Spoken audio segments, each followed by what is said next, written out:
spot. So Sean West makes an important start against a Padre team that is hot. Cabrera stands in, and West misses inside with a fastball. And Rich, also against a Padre team this afternoon that doesn't have their all-star, Adrian Gonzalez, out of the lineup. David Eckstein is not playing today.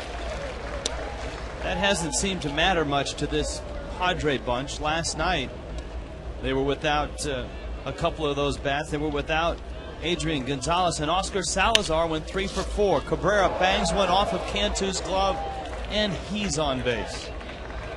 So not a good start. It's going to be an E5 on Cantu, and Cabrera certainly a threat to run. Here's the Marlins defensively. Here's a look at the defense with Coughlin, Ross, Hermida, Jorge Cantu booting that ball. Glode back in the lineup at first base. John Baker behind the plate. And when you have starting pitchers, Rich, that are struggling going deep into the game, you have to play good defense. You can't make errors like that, a routine play, because then it just makes Sean West throw more pitches. And you have to keep Everett Cabrera close at first base, or he'll swipe second in a heartbeat. This is Rodriguez, and West delivers low for Dana DeMuth's strike zone. DeMuth working home plate. You got Doug Eddings at first base.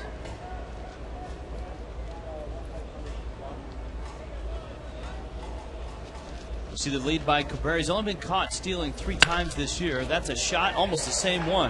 Made up for it. Cantu to Ugla on over to Glode, double play. That was a tougher play. That ball was hit harder. He got a little in between hop. So a good play by Jorge Cantu. That's what you like to see a real pro do. When you make an error, you want the next one hit to you.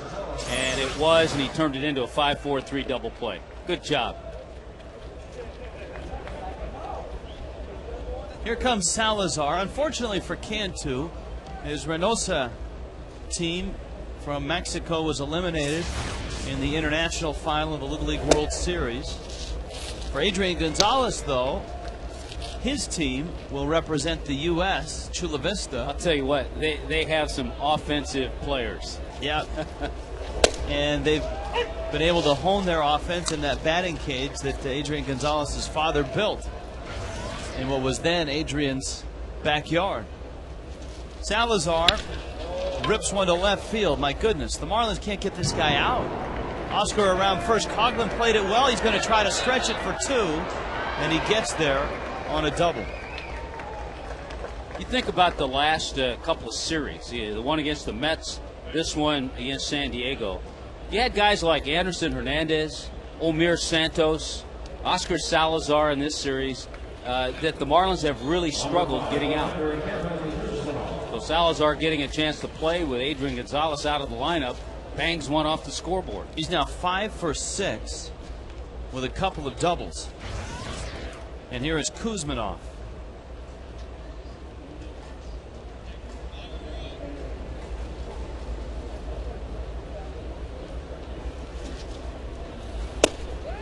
West goes up with a fastball and gets a strike. Kuzminov, 28. Born and raised in Colorado, played his college baseball at the University of Arkansas in Little Rock and at the University of Nevada. Came up in the Cleveland organization. Padres got him in the Josh Barfield trade. That's been an interesting trade because they both had real good rookie years. They were swapped for each other, and Barfield has kind of fallen off the radar. I think at the time, that's one of those trades you really have to look a couple of years down the road. At the time, I think most people felt the Indians got the better part of that deal, getting Barfield. And Kuzminov has proven to be a better player at the major league level. Last year, he set a Padre third base record by making just 11 errors. And this year, he's on pace not to set a Padre record, but to set a major league record for errors at third baseman. Fastball up and in.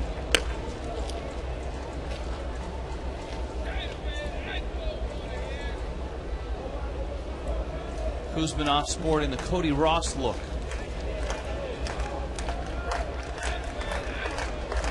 On top, not on the face. West misses down low. We've harped on starting pitching, and so have the Marlin staff. Freddie Gonzalez, Mark Wiley. Last night, 5 1/3 innings. A pretty good baseball from Ricky Nolasco. He punched out 7 through 99 pitches, gave up 3 runs.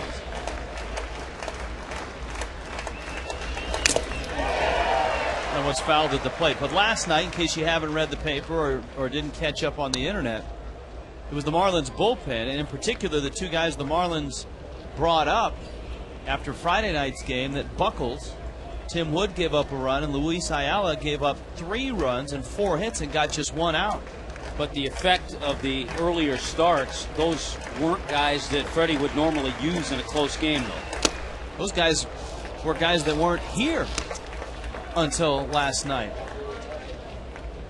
because of the short starts the Marlins have had over the last week to 10 days. There is Luis Ayala. A lot of hittable pitches last night. Fastball up, breaking ball up. And the big hit, Tony Gwynn Jr. Got that left center field gap for a triple and 2 RBIs. Starting pitching in the last 3 games has gone just 10 2/3 innings.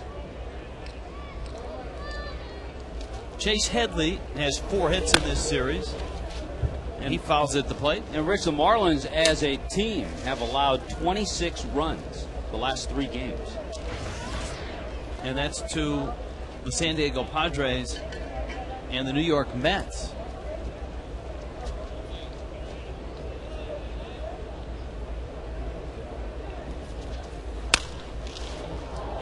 In the air, twisting and turning, and foul. Mikasuki brings you our weather. Kind of a hot and sticky day. The Owl. Good to have the Owl on the show. 90 degrees. Look at the humidity is up. Not good weather for Owls, but he's a gamer, and he's here. The only good news for the Marlins really is that they're still 4.5 back in the wild card. The Braves have moved a game in front of them. The Giants, with 2 wins over the Rockies the last couple of nights, are a game back. Breaking ball from West. Glode has this in his sights, and he makes the catch. And the Marlins get their first swings at Matt Latos as the Padres trail 2.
Ross Glode, Hanley Ramirez at short, Jorge Cantu's at third, John Baker up in the 5 spot, Dan Uggla, Cody Ross, Jeremy Hermida, and Sean West. The Marlins still waiting on Nick Johnson.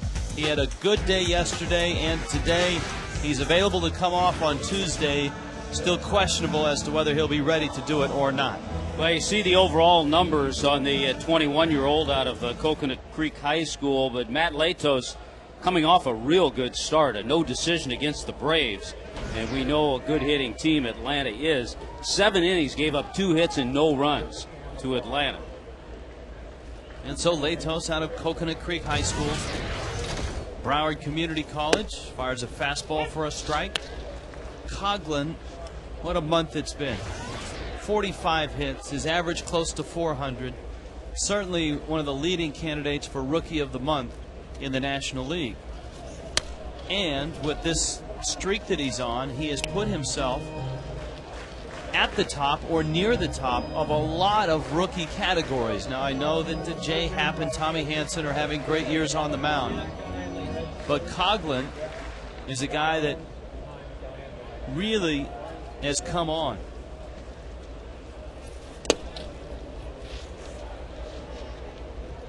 Yeah, it's fun to see his name just continue to creep upwards on all those rookie lists. He's just a tick under 300 at 296. Takes a fastball outside. These are rookie rankings in the National League. Look at that. Leading batting average, leading in hits, leading in on-base percentage, and Major League ranks in August, 5th in average, and tied for first with Hanley for hits. Leading rookies in total bases. So just a solid year for Chris Coughlin. The Elias Sports Bureau telling us today that he's one of only 4 rookies in the last 60 years to have 45 or more hits in a month, and that one is caught by Gwynn. Tony Gwynn Jr. It's one of the reasons the Padres went and got him from Milwaukee, to add some speed to their order and to their outfield. But he can chase him down in center field. There's no question about that. Robs Chris Coughlin of number 46 and establishing a record. You have a feeling he's going to get it today, though, but a terrific play by Tony Gwynn Jr. Here is Ross Glode. Glode goes after the fastball, and it's 0-1.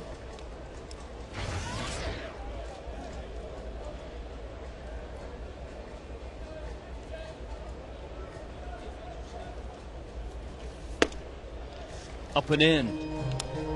A ball and a strike. Marlins last night went with Wes Helms at third and Cantu over at first. Helms had 2 hits last night. By the way, we've seen changeups already, and it's his 3rd best pitch, but it's a pitch obviously scouting reports say can be effective to Marlins hitters. So Latos, who's 6'6", 6'7", has that, what we hear often, that downward plane in his delivery. Glode sends that one on an upward plane to right, and it's caught there by Venable. Already the young pitcher, and with the help of veteran catcher Henry Blanco using the changeup. Headley, Gwynn, we've already seen a nice play by Gwynn. Will Venable in right. Kuzminoff with only 3 errors all year. Salazar at first, and Henry Blanco behind the plate.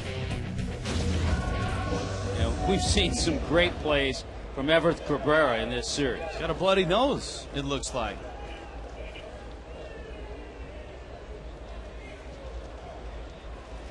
Well, I don't know if he did something on the double play slide. Remember, he reached first and then was headed to second on the Luis Rodriguez ground ball to Cantu. But obviously he's had some trouble with his nose as he fouls it back.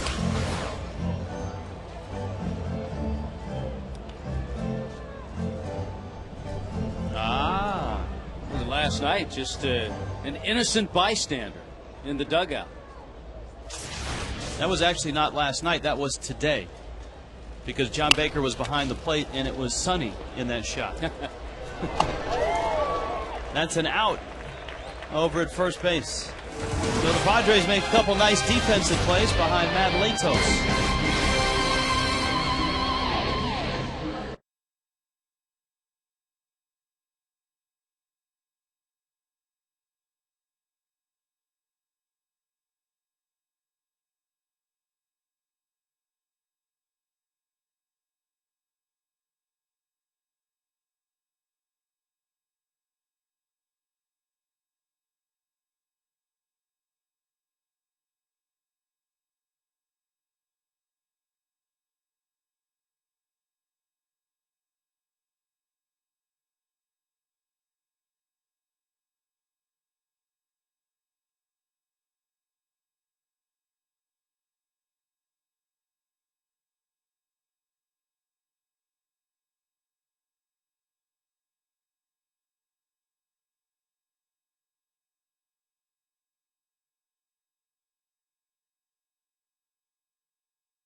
quote of the day. I look at every team we play as dangerous. If you get caught looking at records and thinking you're going to look beyond, you're going to get disappointed.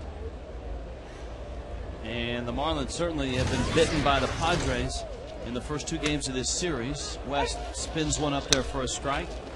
Will Venable, Henry Blanco, Tony Gwynn in the second in a scoreless game. It will be interesting, Tommy, to track the Padres from here on out.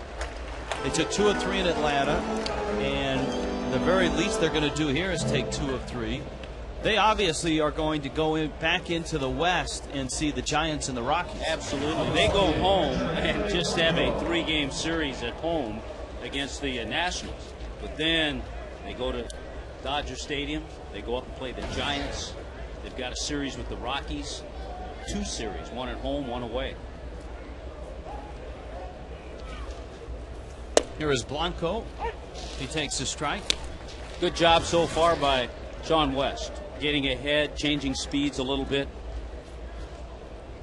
You saw that matchup, Tim Hudson, Josh Johnson, tomorrow night. The Braves have unveiled their rotation, and it's pretty impressive for the 4-game series. There's those wild card standings, and the frustrating part, the last couple of nights, the Rockies have lost.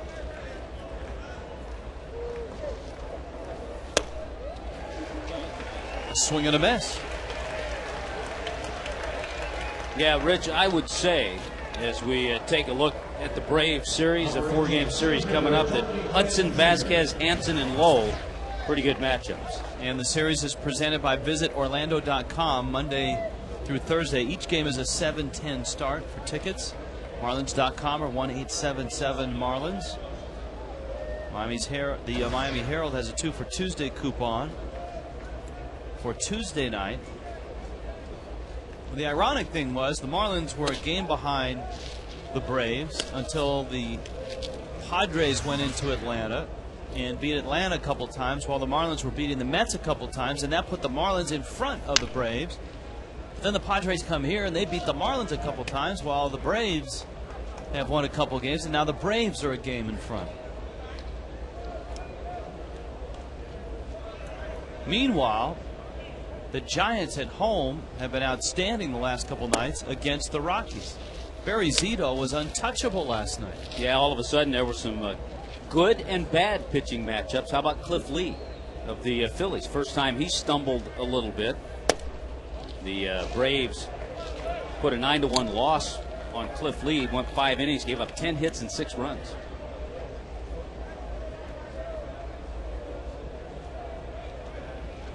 Three-one coming, and Gwynn hits a smash right at the feet of Uggla. Well, Gwynn robbed Coghlan. Uggla spears a liner from Gwynn. Scoreless.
got hit in the elbow in a minor league rehab start, and then left last night after pitching just 3 1/3 innings because he felt tightness in that elbow.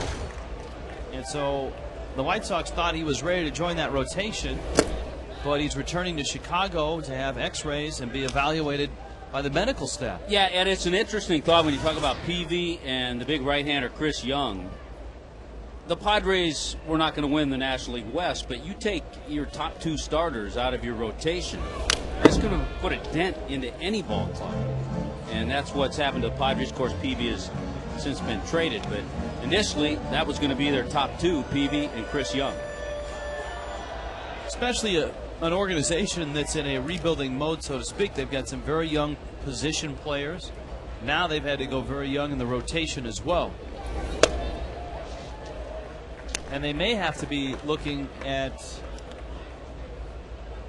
one of their Hall of Fame players here before too long, because it sounds like the San Francisco Giants are serious about getting Trevor Hoffman from the Milwaukee Brewers. They're the ones that put in the claim on him, and it sounds like they're trying to work out a deal. DeCantu go. Home plate umpire says he did. Dana DeMuth rings him up.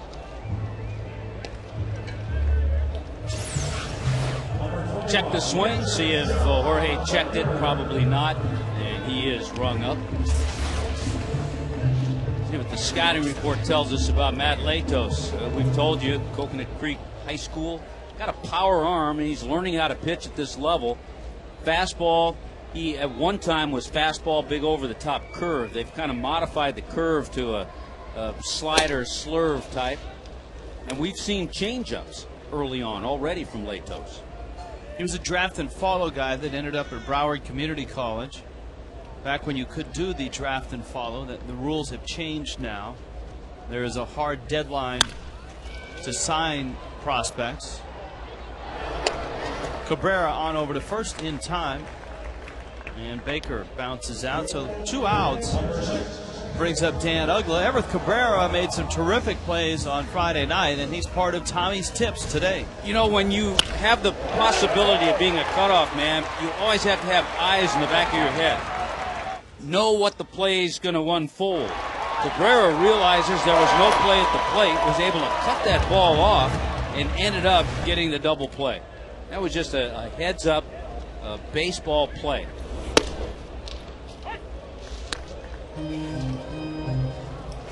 Oh, 0-1 to Uggla. Good fastball from Latos. Yeah, Bud Black told me they had Latos in spring training with them, a non-roster invitee. Got in a few games. Impressed those who saw him with his stuff. He didn't have good numbers in the spring, so they kind of kept their eye on him as he started in low A. Actually started the year in low A and then moved up to double A. Started to refine things a little bit. Able to repeat his delivery a little bit more consistently. And all of a sudden, here he is. He's been able to repeat 96 and 97 miles an hour so far here this afternoon.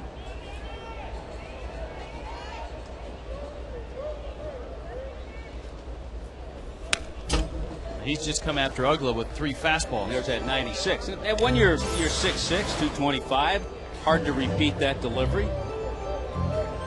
But he's tried to make it compact and make it consistent.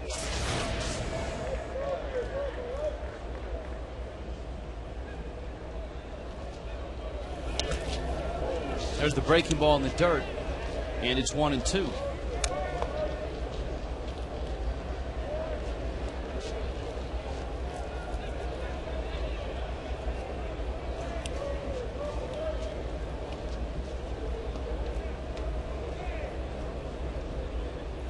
Uggla last night was 0 for 2 with a walk, scored a couple runs. Check swing, little tapper over towards first. And beating Uggla to the bag is Salazar. So the Marlins come up empty for the 2nd straight inning against Latos.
Sean West gets Latos, Everett Cabrera, and Luis Rodriguez in the third. And West misses outside.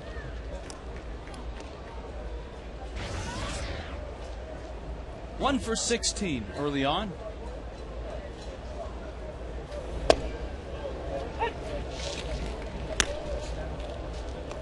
Sean West, as we pointed out, his last start, the best Marlins start in the last 7 games. The 6 innings, 1-run effort against the Mets. Marlins won that ball game by a score of 2-1, and that's a bit of a surprise, and it also illustrates the issues the Marlins have been having in their rotation. The inning in 2/3 of Chris Volstad, Sanchez 3 2/3 innings. West with a good fastball gets a strikeout. I think the tough part to look at the outing last night of Ricky Nolasco, he started off so well. He started off striking out the side, but then had to endure a 44-minute rain delay and get himself right back up. You never know how that's going to continue without the delay.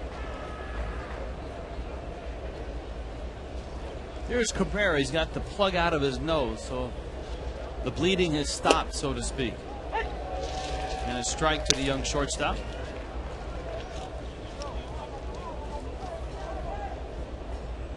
Cabrera's out of Nicaragua. Spent 5 years in the minor leagues and was in the Sally League, your baseball basics, leadoff hitter. Is the first batter up in a lineup. And of course, everybody is a leadoff hitter at some point during a game or a season, because once you start the game, other guys lead off, but it's that guy at the top of the order that has the nickname, the moniker, the leadoff hitter. Good pitching by Sean West. And as you look at Cabrera, he's been a little bit better hitter left-handed than right-handed. But a couple of strikeouts this inning. Went upstairs with a fastball.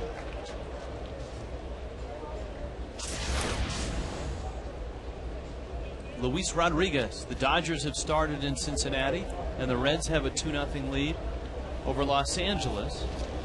Everyone in Dodgerland breathing a little bit easier since the Giants have knocked the Rockies off the last couple of games. You know, the Dodgers scored 11 runs last night against Cincinnati. And you know what? I always love looking at their box score. Juan Pierre, 3 for 5. So you can sit him down for a while, get him in the lineup. They hit some home runs too, but JP was 3 for 5. 0-2. West is sharp here this afternoon, looking for win number 6.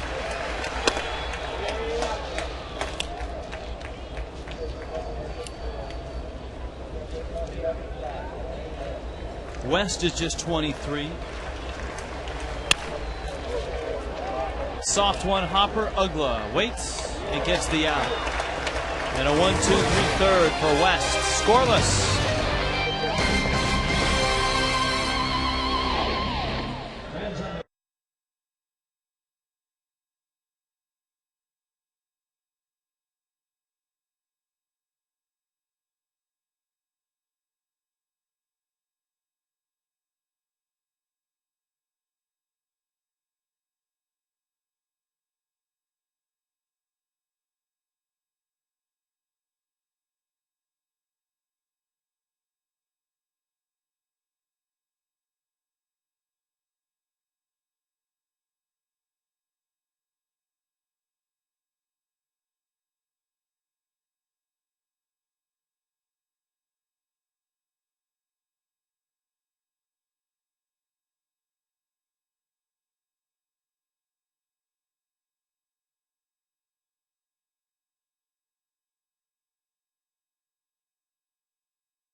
2009. Chad James to the media. Of course, he got the usual jersey and hat from the Marlins executives. Then he went out and threw a bullpen session.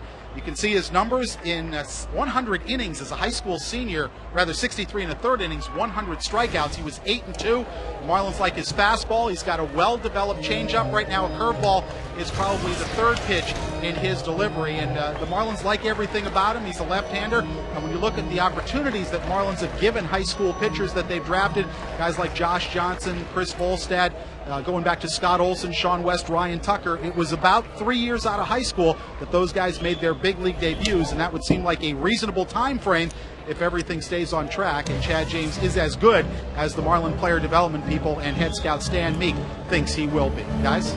Yeah, and Meek had the quote, "I was right with Josh Johnson, and I know I'll be right with this guy." And did I see a note, Frank, where his brother played either against or with Josh Johnson in Oklahoma? That one is up and in to Cody Ross. There's a look at his bullpen. Freddie wanted to shut down the bullpen session, maybe in hopes of using him later in the game, the way things have gone.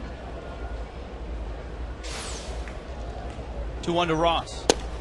Yeah, guys, in fact, Chad's brother Justin was a 5th-round draft pick by the Toronto Blue Jays. He went to the University of Missouri. He's now in the Cincinnati Reds system as a pitcher.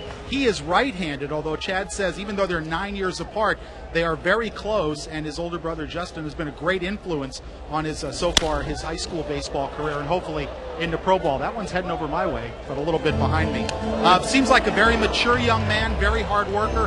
He has not pitched this summer in a competitive game. He hasn't pitched since his high school season ended, so the Marlins want to work him back in slowly. He's working out with the Gulf Coast League Marlins right now as their season comes down to an end. They're going to have a minor league mini camp in September, and he may face some live hitters there, but as far as games are concerned, probably not till next spring.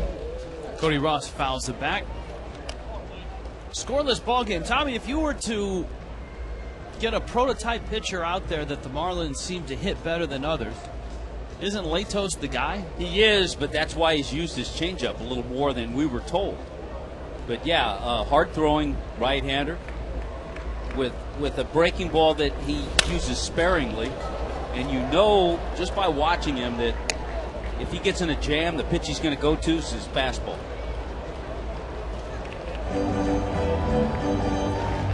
Now that could change as he gets more experience. And that's one of the things that got him here was consistency.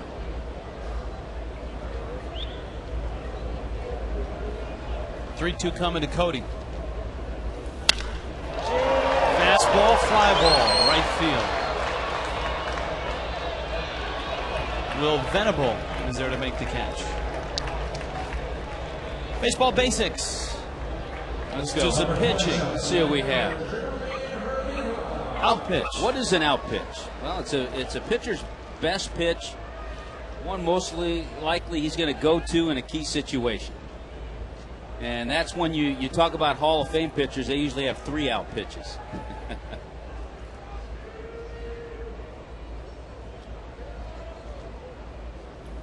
And some would ask, if you have an out pitch, why wouldn't you throw it every time? That's because if you did, it would no longer be your out pitch. Then it wouldn't be an out pitch unless you're Mariano Rivera. Yeah, there are very few that can get away with just that one who pitch. has had a Hall of Fame career with one pitch. A tremendous cutter.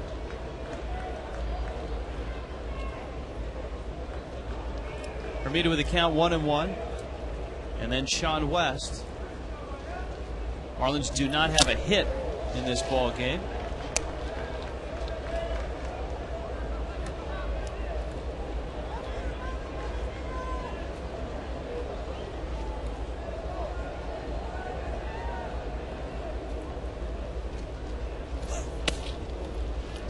There's the change that dives into the dirt.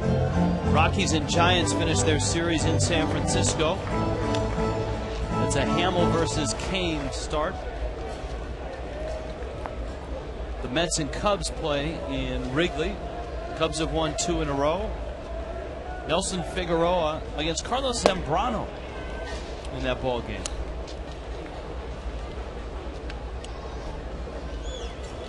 Adam Wainwright goes for his 16th win for St. Louis against Washington today.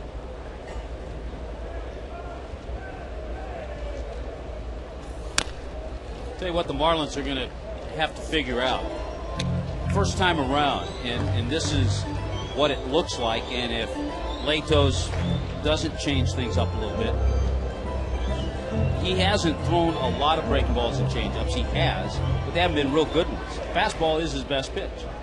So if he just stays with that fastball, pretty soon the Marlins will catch up to him. Hermida hits a scorcher that Rodriguez picks. 2 outs. Here comes Sean West. Fish Friday on the 11th of September. The Nationals, a 7:10 start. It's September 11th, Remembrance Night. Fans can play Billy Bingo for the chance to win authentic Marlins Stars and Stripes cap, autographed by a Marlins player. 1-877-MARLINS or visit marlins.com.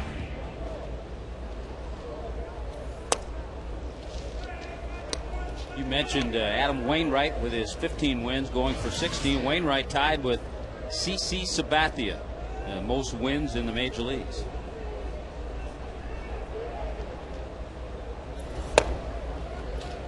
The Marlins and maybe the Giants or whoever else might be interested in Brad Penny. The Yankees are another team.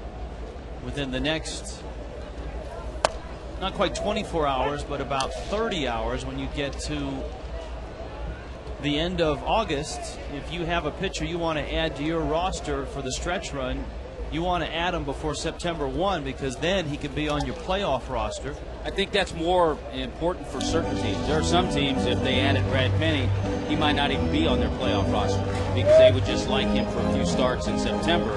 Because when you get to playoff time, you can go with three starters. You might not need it. I think if you're the Marlins, though, yes, and you're after Brad Penny, you would want to make sure, if you did get to October, that you could use him.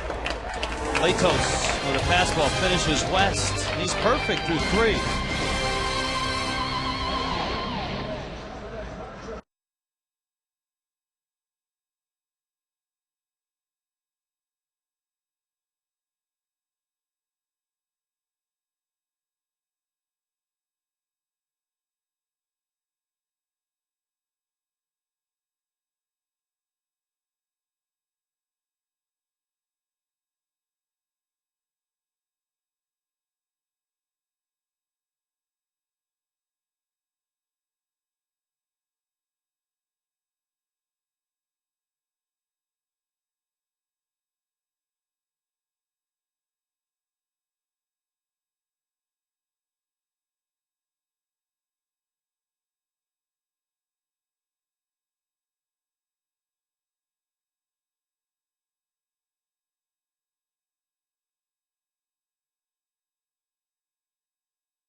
Listen to Bo Porter talk a little bit to Chris Coughlin of how to get himself ready and get his foot planted in the outfield to make a throw. It's a great job. Exactly what we talked about, right? Yeah. I mean, that's, you plan it, backhand, kept your momentum. Take a step. Yeah. Because the momentum is what allows you to plant. And the plant step is what allows you to get as much as you got on the ball. Good stuff. It's almost like shortstop going in the hole. You got to plant that back foot so you can then get something on the throw. And well, he just learns as he goes along and learns it well. As he goes along in this ball game, Sean West is looking good. Oscar Salazar, Kevin Kuzminoff, Chase Headley, 3, 4, 5 in the Padres order. That's at the knees. Dana Dubuque says strike 2. And it's 0-2. 3 strikeouts for West. Giving up a double to this man. Salazar has 3 hits last night. He had a hit on Friday night as well. That was a double. So 5 for 6 in the series is Salazar. Hanley tested in the hole. Long throw. Base hit. So Salazar is 6 for 7 in this series. Well, just good speed by Salazar, but this is exactly what I said as we saw Bo Porter instructing Chris Coghlan. Shortstop goes in the hole, backhand, watch his back foot, he plants it, digs in so he can get something on the throw, but Salazar, you see with his speed, he just beats it out. There's a perfect example of that same theory put into effect for an infielder.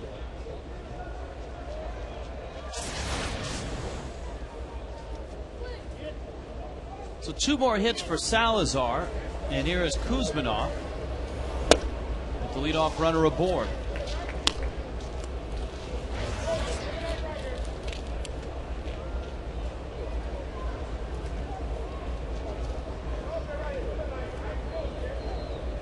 Phillies and Braves, that's a late game in Philadelphia. Ball's hit a ton. Back goes Cody. And he's not going to get it. It bounces and it stays in play. That means Salazar is headed for third. That means there's a play at the plate. Hanley's throw, not in time. A lot of times we'll see a ball out there in that corner just hop right out, and instead of staying in play, it's a double. And the Padres fortunate that it stays in. Kuzminov drives in the first run of the game. Yeah, if it hops out of the ballpark, Salazar has to stay at third, but you're right, Kuzminov hits that a ton. There it is. Skips off the wall.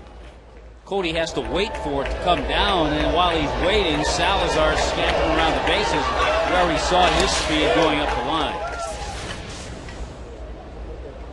So it's a 1-0 game, and here is Chase Headley. You've got Venable and Blanco to follow.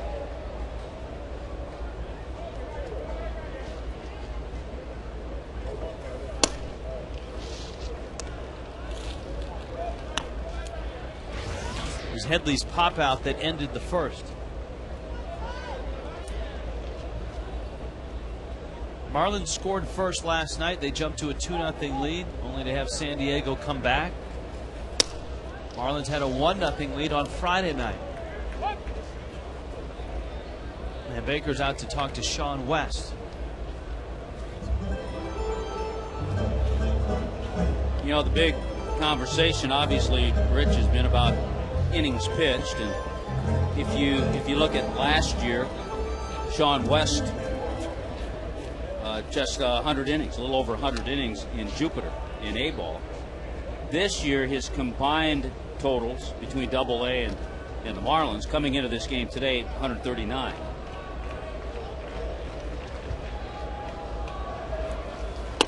So the most he's ever thrown in a season in his young career.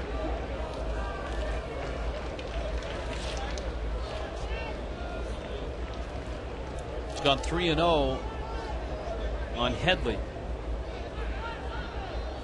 And you can count West in that category of big, tall pitchers that can have trouble repeating his delivery. He's 6'8" and 240.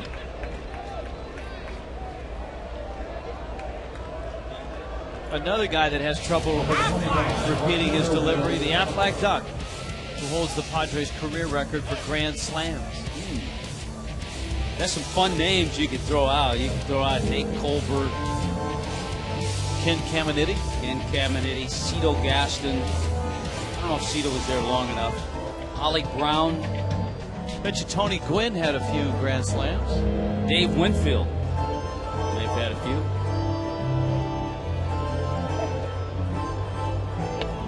And as we have found out so many times, it's probably none of those.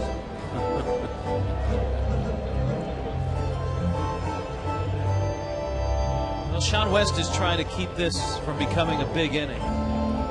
Will Venable, who homered last night, and then you've got Blanco and Gwynn.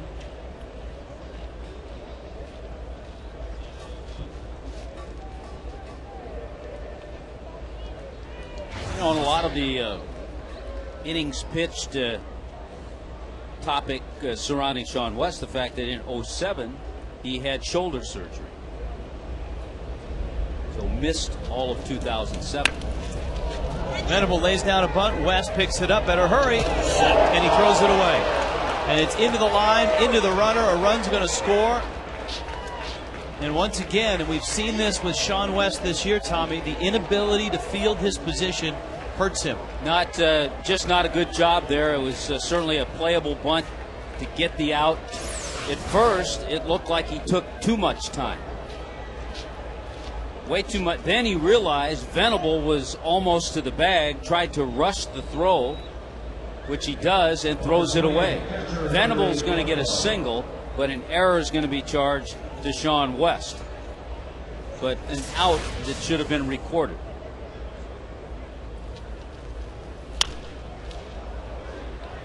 Blanco pops one into the seats. With 2 runs across, and the Padres are set up with runners at the corners. There's still nobody out.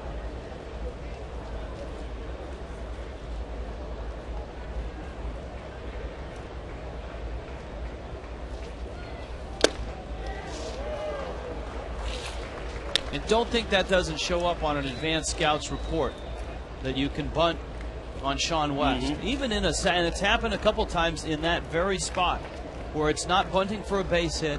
It's merely a sacrifice, and it's a runner that's got some speed.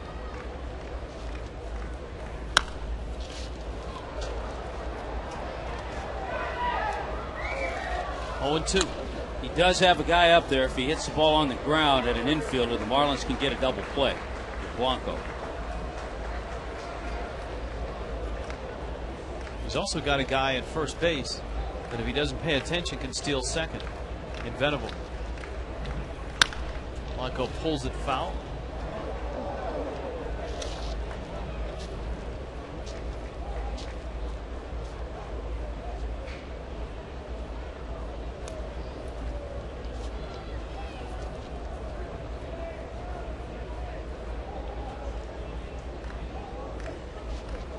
Oh, 2 coming.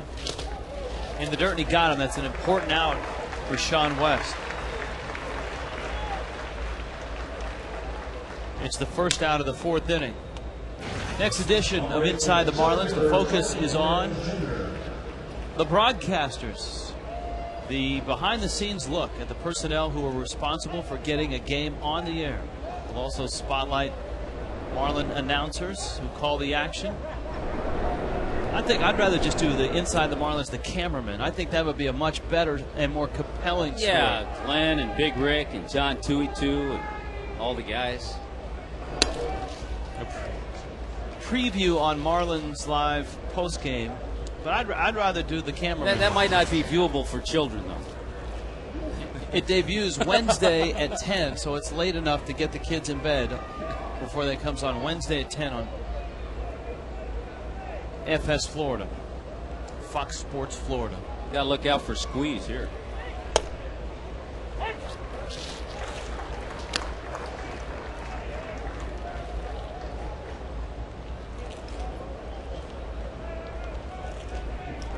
Tony Gwynn, tough to double up, good back control, lined out, back in the 2nd.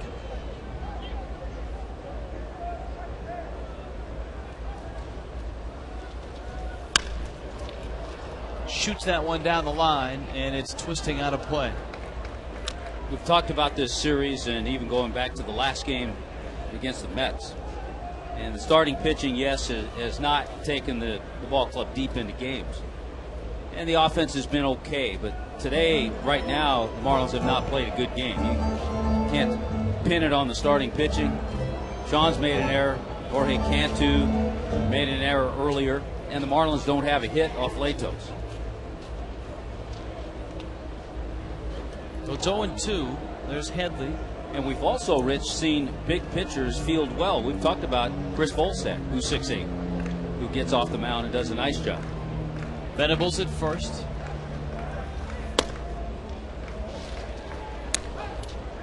Can't be easy for a guy like Tony Gwynn to play in a Padre uniform with all of the exploits and fame of his father.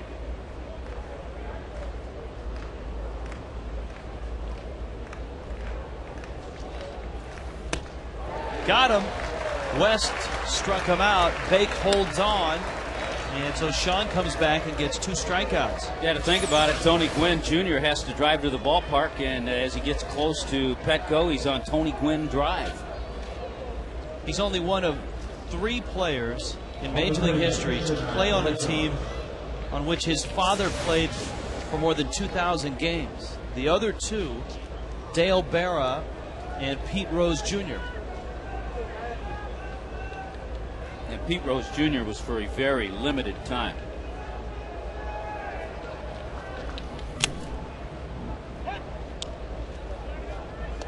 Latos trying to help himself here. This would be a big boost psychologically for Sean West if he can get out of this inning, allowing just the 2 runs. And he has the opportunity with Latos up there.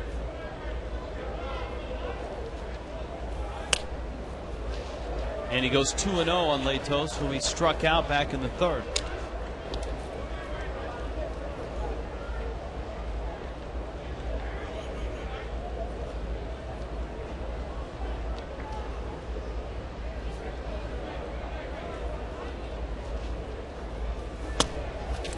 Latos swings and misses. The ball bounces out of Baker's glove, and a run comes across. Well, the ugly just gets uglier. Now, Baker thinks it's a foul ball.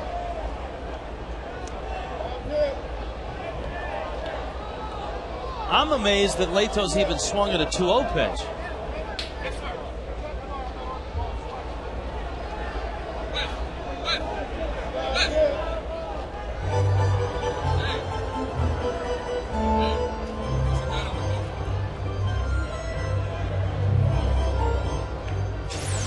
Let's listen. Now, boy, it's hard to tell. Can't tell either way. But it's not going to be changed by Dana DeMuth. And it's going to be a pass ball charged to John Baker.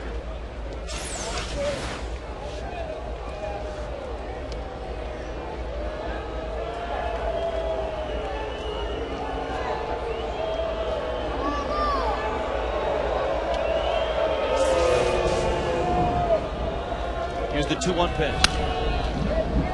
That's one where you need Exmo. Because and even then, I don't know if you'd be able to tell. Yeah, from that side view, you're looking at a ball that almost looked like it dipped a little bit, but you know, Dana DeMuth has to make that call based on sound. We listened, we didn't hear it. And so Latos swings and misses, but the Padres get that extra run and lead it now 3-0.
that spot or that spot. But this spot, 3-0, down to the Padres in the bottom of the 4th inning. The amazing thing, Rich, is the way this game has gone through the first 4 innings. Sean West is only 1 strikeout away from a career high. Struck out 7 a couple of times, and he's at 6 already. Well, the kid from Coconut Creek has been perfect through 3 innings. He has 2 strikeouts. Second time through for the Marlins. Let's see which adjustments Latos makes and which adjustments the Marlins make. Well, I see you go with baby steps. You first try to get a man on and make him pitch from the stretch.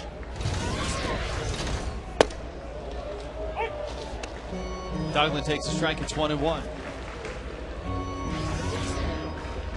6-game hitting streak amongst all the other things we've talked about concerning Chris Coughlin.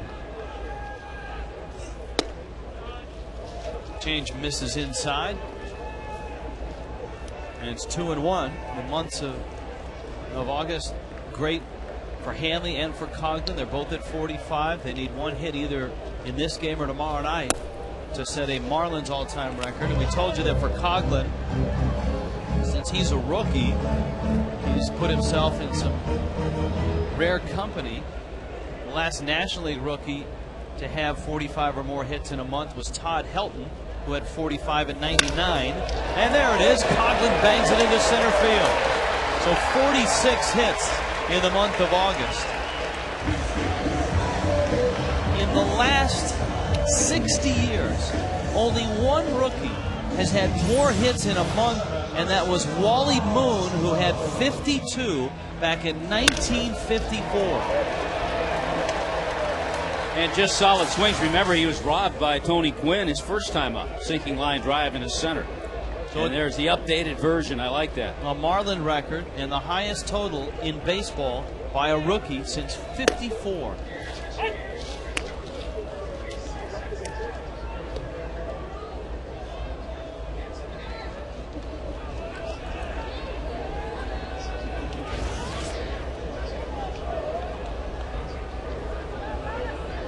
Ross glowed. You can see how far Blanco was set up inside. Latos misses in. It's 1-1. Yeah, and again, the first time that Latos works out of the stretch. Now he does take some home tosses from that position, but first time in the game.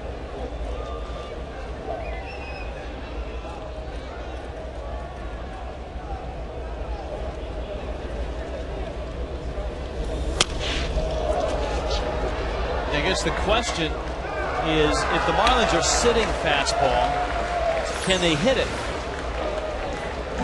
This was a pretty good one. And if it's up, it's a little tougher. And especially with Ross Glode, he's such a good low fastball hitter. That fastball, 90, 96, 97, when it's up, it's a more difficult pitch.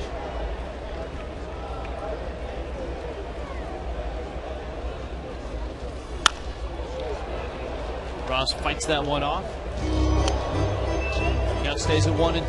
Marlins down 3-0. Braves are here. Or the Braves are going to get in late tonight / early in the morning. They play the night game in Philadelphia that doesn't start until 8 o'clock.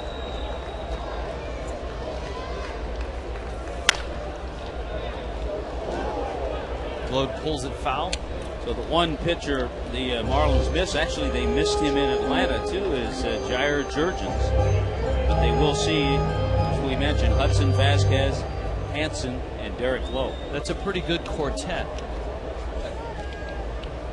And that's Hudson's first start of the season. Coming back from Tommy John surgery.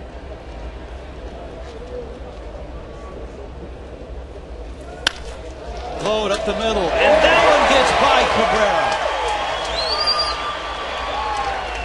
which has been impossible to do the entire series. Seemingly, he's caught everything in his vicinity. I was actually amazed that he didn't catch that, flip it out of his glove, and start a double play. So the Marlins get a little break and get one by Everett Cabrera. into center field and get a little something going with nobody out and runners at first and second.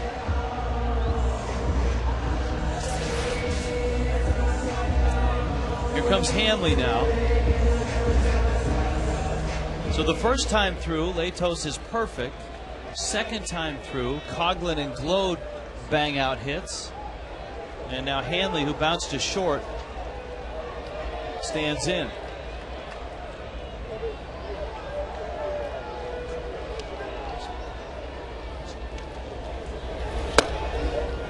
Fastball is up.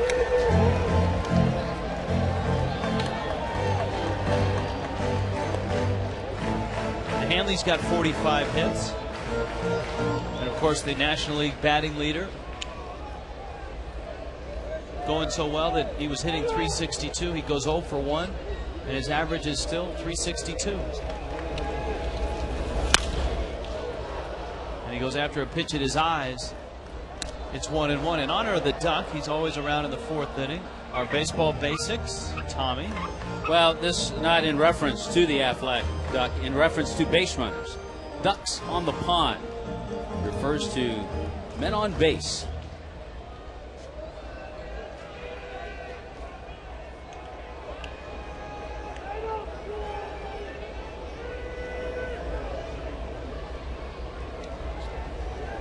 One. Fastball driven to right, hit well. That ball is caught. Oh, a diving catch by Venable. My goodness. Coughlin tags and he gets to third. Will Venable in full flight. Well, you think about if this ball gets by, Hanley's at third base and 2-run score. Absolutely amazing play by Venable.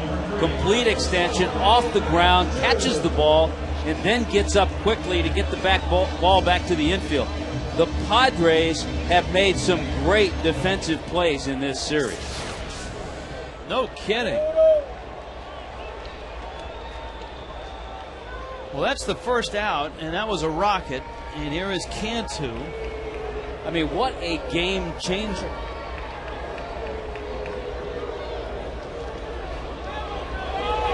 I mean, first of all, if that ball gets through, 2-run score, Hanley either has a double or a triple, and still nobody out at the time. And as it is, Latos still hasn't given up a run.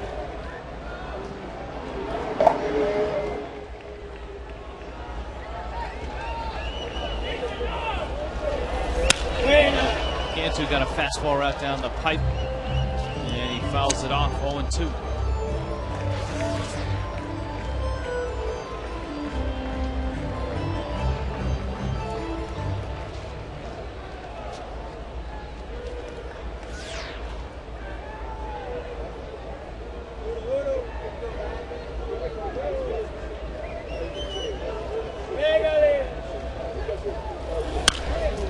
Another fastball. Latos is just still pumping up the heat.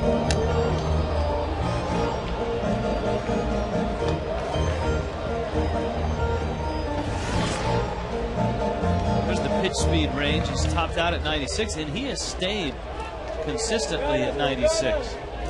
He didn't dip down into the low 90s much. 94, 96. That's 95. Well, he's thinking strikeout right here. And Jorge Cantu's thinking contact, at least get the run in from third. Because Latos, with that fastball, the way he pitches, he is a fly ball pitcher. He's not a sinker ball, a lot of ground balls.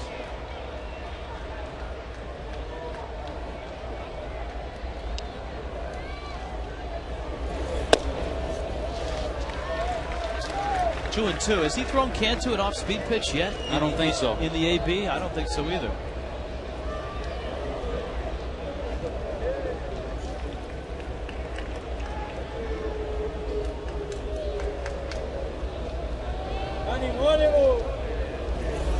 There's a breaking ball. Finally threw him the slider. But it was such a bad slider. And that's what, all of a sudden, second time around, as a hitter, you're saying, you know what?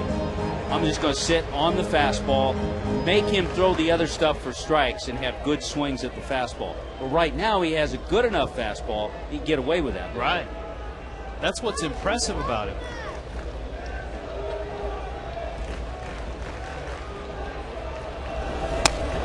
He missed up. Tried to overthrow that one. Now Baker comes up.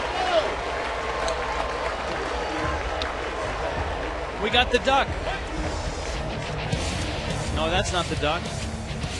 Those aren't the ducks. That's the duck. Padres. I'm supposed to read that and keep my concentration? Come on. Come on, focus, Rich, focus. Who holds the Padres' career record for Grand Slam? Who cares at this point, right? Really? Phil Nevin? We don't care. We didn't even mention Phil Nevin. That's all right. We don't need Phil Nevin.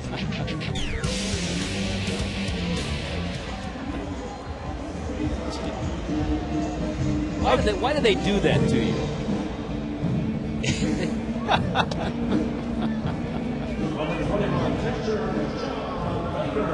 Here's John Baker. Baker has bounced out.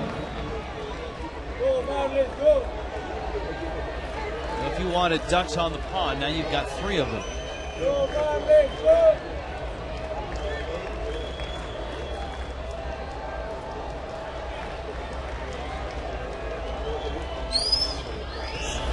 It's a good situation for John Baker.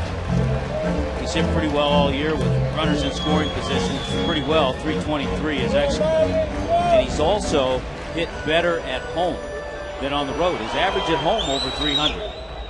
He really seems to flourish in the number 5 spot in the order as well.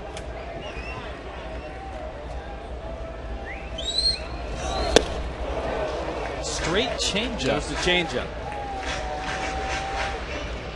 That's actually been a little better for him than the slider today. The sitting dead red fastball, and you get the changeup.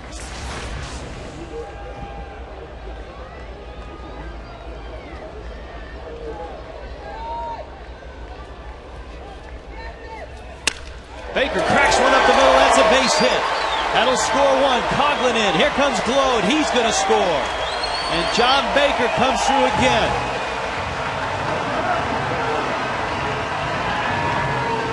Well, I love it when you lay out all the scenarios and it works out. Hitting well at home, hitting well with runners in scoring position, and right back up the middle. The Marlins have had good at-bats, good swings. And remember, one of the outs, the only out this inning, Hanley Ramirez was robbed by Will Venable in right field. So good job by John Baker. 2 RBIs, and the Marlins are within 1. Baker saw all 3 pitches in that at-bat. A breaking ball for ball 1, the changeup for strike 1, and then the fastball that he sent right back up the box. Remember all the fastballs Dan Uggla saw his first at-bat. And he gets a spinner. It's 1-0. Bake ups his average now to 333 with runners in scoring position. 22 for 66. That's why I think Baker in the number 5 spot is a nice fit against righties. He breaks up the 2 right-handed bats of Cantu and Uggla. He's a patient guy, so if the Marlins have an inning going like this, he can work the count.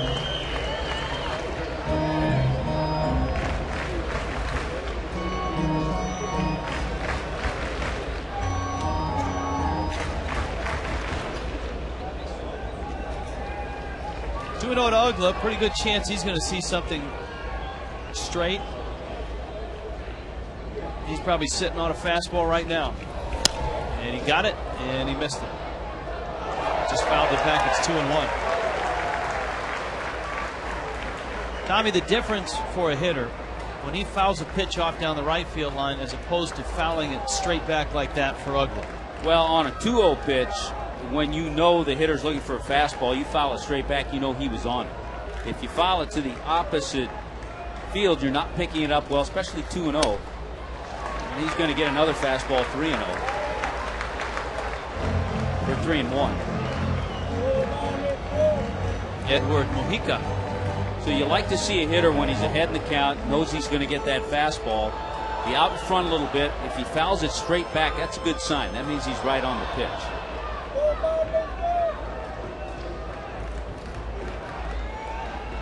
Baker at first, Cantu at second. 1-run game. Ooh. Knee-high fastball.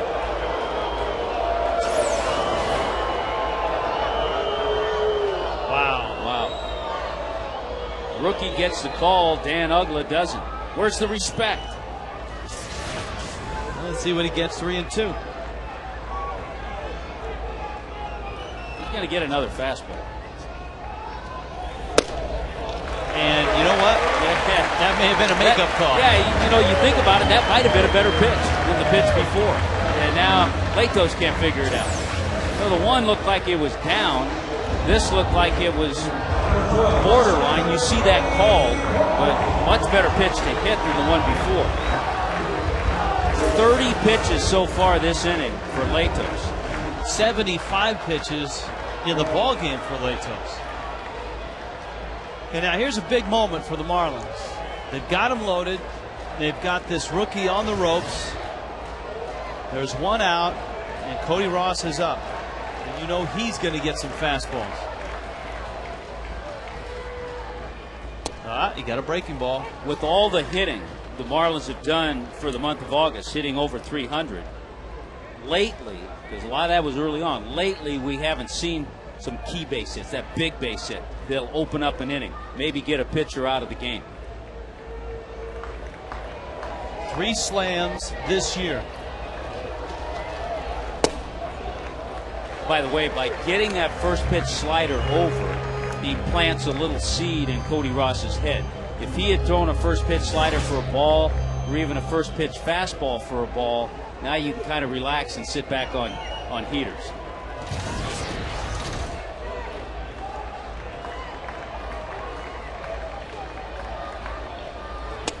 That's the slider, and it misses outside. See, I don't think he'll want to try another slider to go 3-1. Bags filled with fish. Cantu, Baker, Uggla.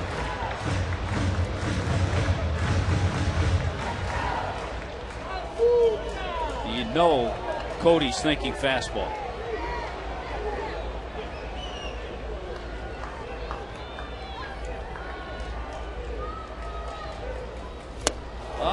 Slider. He crossed him up. Crossed up a lot of people. Good call by Henry Blanco, his catcher. And a good pitch by Latos. Now you're not sure.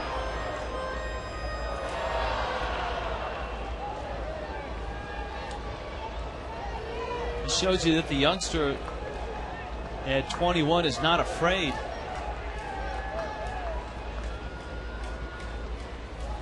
Fastball, line drive, base hit, left center field. In comes Cantu. In comes Baker. Uggla into third. Ball gets loose. Here comes Uggla. He's going to score. Ross is to third.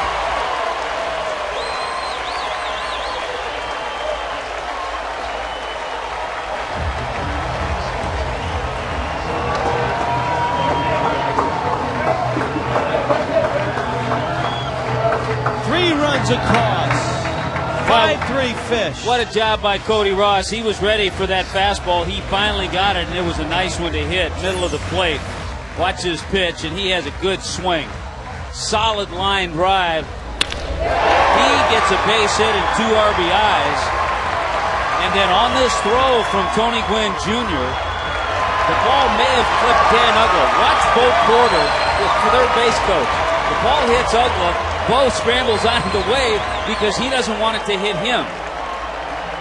Well, not only does he not want it to hit him, but he did not want Uggla to hit him. Yeah, the key right there was the ball came in from Gwynn, hit Dan Uggla, trickled away. Bo Porter got out of the way, and Uggla was able to score. And the Marlins have chased Matt Latos here.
Mojica on the mound. The infield's in, and Jeremy takes outside. The Marlins have come roaring back with 5 runs here in the 4th. Mojica's numbers, his 60th appearance. A lot of sinker sliders, except the lefties. Early, he likes to use the splitter. That first pitch may have been the splitter. Low fastball, and it's golfed out of play. By the way, Rich, that error by Tony Gwynn, his 7th error this year, that ties the lead for center fielders in the major leagues, most errors. Remember, he made a diving catch to rob Coughlin of a hit back in the 1st inning. That's always a tough error, though, I think, for an outfielder. The throw was on line toward the bag, and it clips the runner. And every once in a while, you just get the bad end of the deal. And by hitting Dan Uggla and the ball skipping away and runners advancing, then you're charged with an error. But just good hitting by Cody Ross. With West on deck, Hermida trying to put it in play. And Mojica comes up and in with a fastball, 1-2.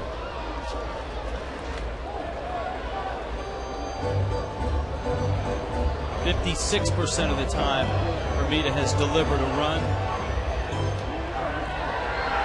in this spot."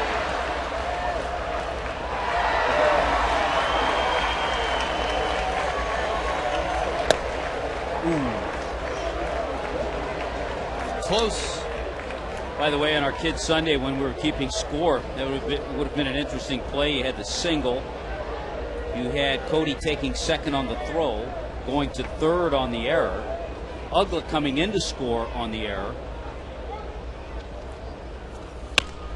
So you had a lot of things happening in that one little box.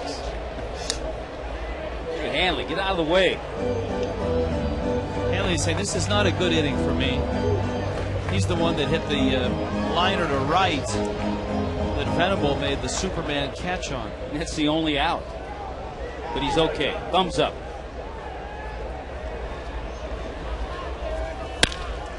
Hermida, runners coming home. On contact. Does he score? No, he's out. And you do that because the pitcher is on deck. You force the Padres to make a perfect play, and they did. Yeah, that's not bad base running. You do that, you go on contact. This is a good play by Luis Rodriguez. He's kind of flat-footed because that ball was hit sharply. It came up and made a perfect throw to Henry Blanco as the plate blocked off, has the ball, and is able to slap the tag on Cody Ross. So another good defensive play by the Padres.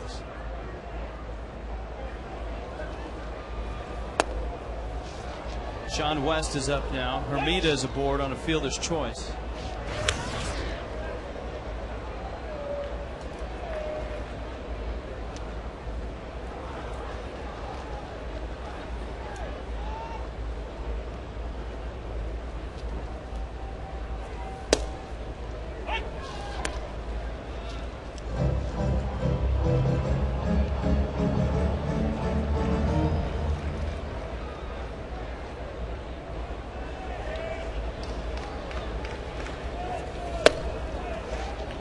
Mojica gets a strike.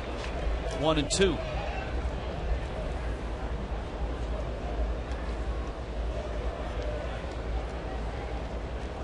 Padres bullpen pretty solid last night.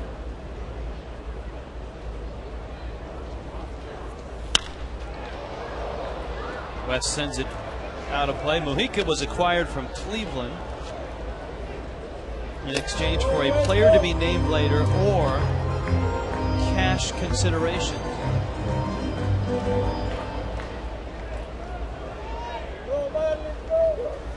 That was the very start of the season. Yeah, Padre bullpen last night didn't allow a run. Heath Bell punched out 3 in the 9th. I would like to sit down to complete that deal. So, okay, well, you want a player, you want some money. How are we going to work this? At the knees, West goes down, and the inning is over. The Marlins, though, bounce back. First, it was Venable robbing Hanley, but the pitch came back. Baker and Ross with the big hits.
All right, we are with Matt's parents, Richard and Lisa.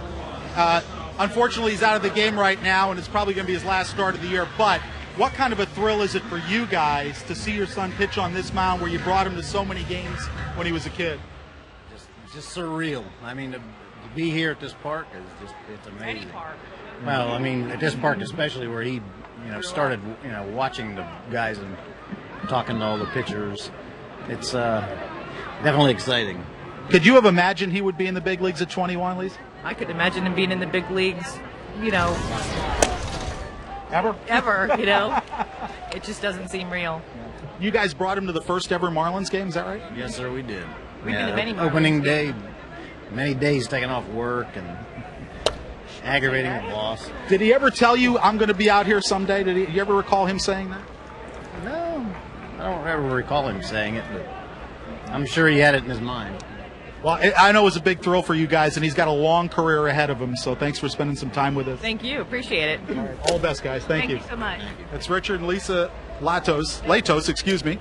And Matt out of the game right now, but we talked to him the other day, Rich and Tom. He seems like a very nice young man and mature beyond his years, and I think he's going to have a long career based on the stuff that he's got. Yeah, good stuff today. Early on, Hanley throws a laser beam over to first to get Cabrera. One out here in the fifth, and the attention turns back to Sean West now. He had a wobbly inning in the fourth, Tommy. Gave up 3 runs. There were 3 hits. He committed an error. And now he has to bounce back now that he's got a 2-run lead. Yeah, you'd like to see him do that. The fact that his offense now got together, gave him a 2-run lead. Hanley just over the outstretched reach of the Marlins shortstop. And Luis Rodriguez has his first hit in 3 tries against Sean West. And now the guy that the Marlins just can't get out is coming up. Just enough height to get over Hanley's head. West is thinking, if Hanley were 6'8", just like me, he'd be a pitcher. Yeah, he wouldn't be over there. Well, the guy they can't get out isn't Adrian Gonzalez. The Marlins got him out just fine, but his arm was hurting him on Friday night, and it took him out of the lineup last night and today. So his stand-in is Oscar Salazar. On the movie sets when the star, just for blocking purposes, the star is in his trailer, they'll bring Oscar Salazar out on the set and say, stand here while we run through some lines. Run through some lines, get the lighting set just right. Well, he's 6 for 7 in this series as a stand-in.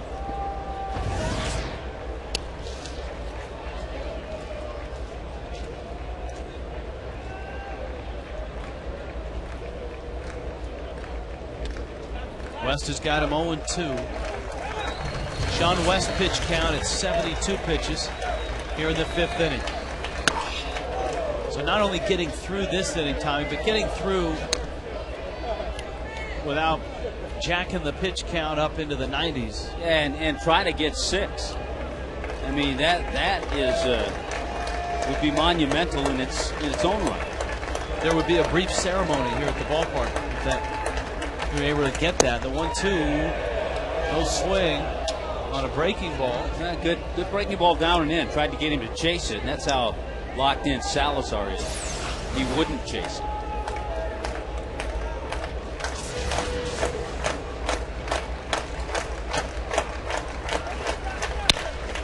Ground ball, diving stop. Cantu on his knees across the diamond. Safe.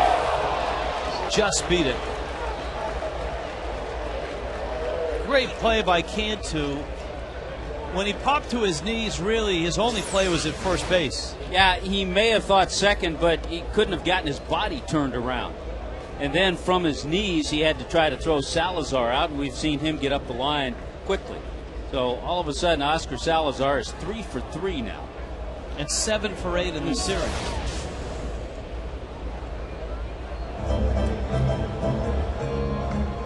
And there's 1 out, and here is the dangerous Kevin Kuzminov, who hit a ball about 430 feet his last time up, and he didn't hit it out of the ballpark. He hit it out into the Bermuda Triangle out there in left center field.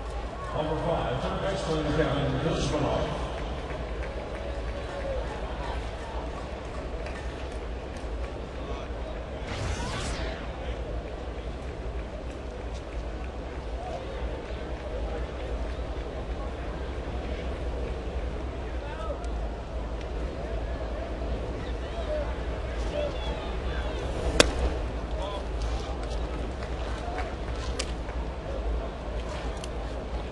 6-game streak for the Padres third baseman.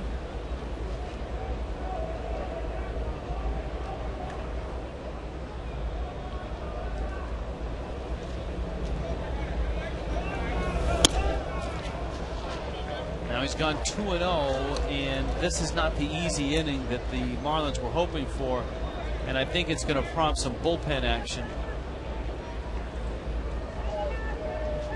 Marlins pen has been running on fumes over the last couple of ball games. The Marlins bullpen phone has gone over their minutes. Hanley, Ugla, got the double play. That would be a rollover minute right there. Yeah. Sean West getting a 6-4-3 double play, and Kuzminoff rolls into 2.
AT&T, the nation's fastest 3G network. AT&T, your world delivered.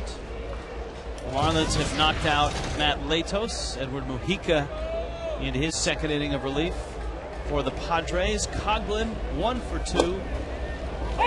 And his one hit pumps his August total up to 46. He's got one more day in the month as well. He's really going to have to go a ways to get Wally Moon and his 54.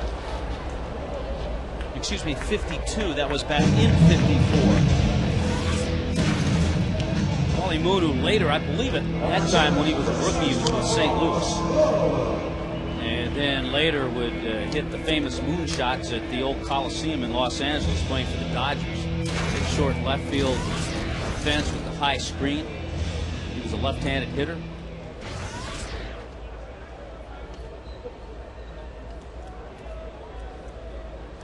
Ross Gload is flied out. The single was in the fourth. Marlins put together their big inning in the fourth. Singles by Coughlin and Gload. Hanley hit the ball that was a rocket to right. Venable made the diving catch on. A walk to Cantu. This was all against Latos. Baker had the big hit in the inning, the 2-run single. Cody Ross would follow with a 2-run double. And just like that, from 3-0, And a 3 innings worth of perfect start from Latos. It turned into a 5-3 game.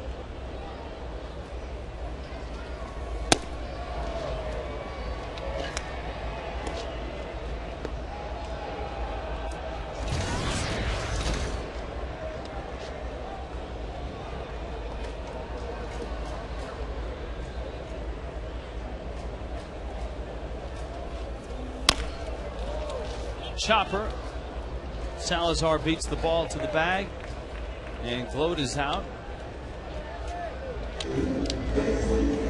Here comes Haley Ramirez. Baseball basics on a kid's Sunday. We were talking the other night about 5-tool players. Yeah, I think it's a term that's thrown around a little too much, but a player who can run, field, hit with power, hit for average, and has a strong arm. And as we talked about, there are a lot of players who have a lot of those abilities, maybe not all of them, but then there are some other parts of the game that are important as well, and it's thinking, man, in your head, and what you have, like a David Eckstein, in your heart, how hard you want this game. So there's a lot of other things that go into it. You can have those 5 tools. There have been a lot of 5-tool players that haven't been successful.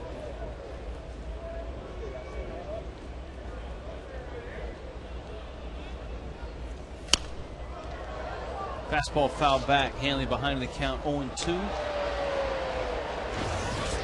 Our Toyota trend. If he were to go hitless in his next 35 at bats, he'd still be in the National League batting lead. He'd still be at 337. Well, we hope that doesn't happen. That would be a bad Toyota trend.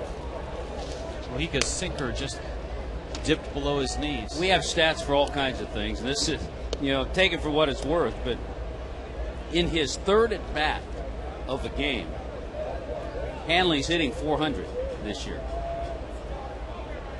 36 for 90. The guy that he's leading in the batting race, Pablo Sandoval, has had 2 big home runs in that series against the Rockies. And the fun part, after watching him hit it out, is he's running around the bases like Babe Ruth in those old black and white because he's got the sore calf. Yeah, he had a 3-for-3 night last night, along with that home run.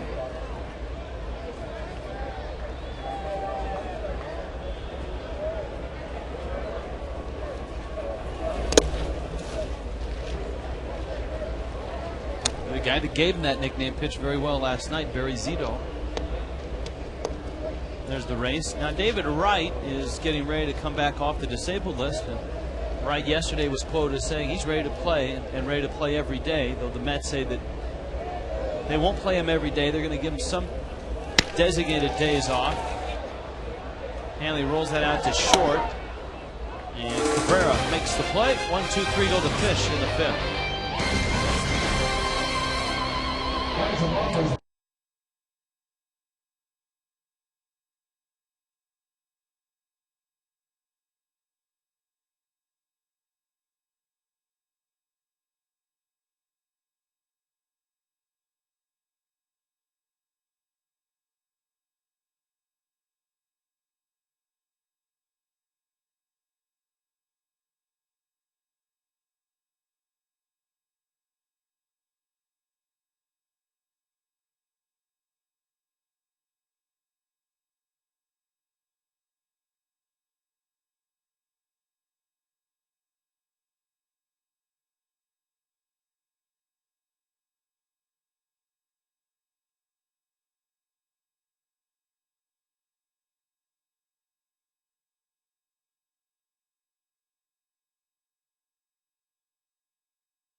Cookie and Raul join us now. Hi, guys. Rich, Tommy, how are you? Good. We're good because we finally saw a nice big hit, the big base hit by Cody Ross. It got Latos out of the game. I think that Corey has done that throughout the whole year. You know, he always been right at the time that you needed it. He came through again one more time. Yeah, and how about Chris Coughlin, coming through with that 46th hit? Got a big cheer from the crowd when they announced it here on the stadium jumbotrons. Hey, Cookie, what do you remember about Wally Moon? I wasn't born then. The moon's still up there. I know about the sun, but not the moon. He's got to go a ways to get to Wally Moon's 52. Wow. Which is the highest total for a rookie in a month since, what is it, 50, over 60 years. 60 yeah, years, Rich and Tommy, but I will tell you, that some of us, I might have been when they played at the Coliseum. Remember left field, and Wally Moon was the guy that hit the ball the opposite field, took advantage of that because of the short left field fence. Swing largo y se poncha. All right, guys, have a good show. You too, guys. Number 25, right fielder Will Venable. Next homestand, Super Saturday on the 12th. Willie Chirino is back following a fireworks spectacular. See the Marlins take on the Nationals at 6:10. Celebrate Hispanic Heritage Night. Fans get a Marlins body flag courtesy of Delta Dental. 1-877 Marlins. Go to Marlins.com. Marlins baseball. It's where you want to be. A body flag. We'll have to get a visual on that one. By the way, that strikeout. That's going to roll fair. And it did. Trouble. Cantu, safe. He just beat it. How about the two base hits Venable has today? The one bunt that West was slow off the mound getting to, and then this squibber that stays fair. Good play by Cantu, but Venable beats it out. Yeah, the strikeout of Headley is number 7 on the day for Sean West, and that ties his career high.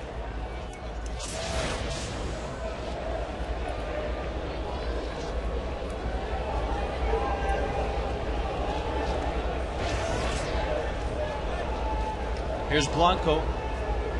Pair of strikeouts.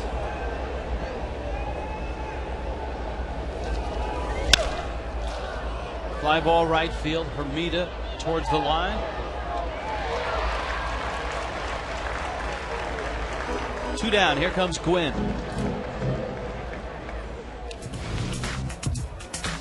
The road ahead is paved with great starting pitching for the next 4 nights. How about Tim Hudson, Javier Vasquez, Tommy Hanson, and Derek Lowe? That's who the Fish have to face. The Marlins do send Josh Johnson out on that first night with Anibal Sanchez to be announced, and then Ricky Nolasco against the Braves. And it's on to Washington, D.C. for a weekend series in our nation's capital. 0 for 2 is Gwynn. Boy, it would be real nice to get West through this.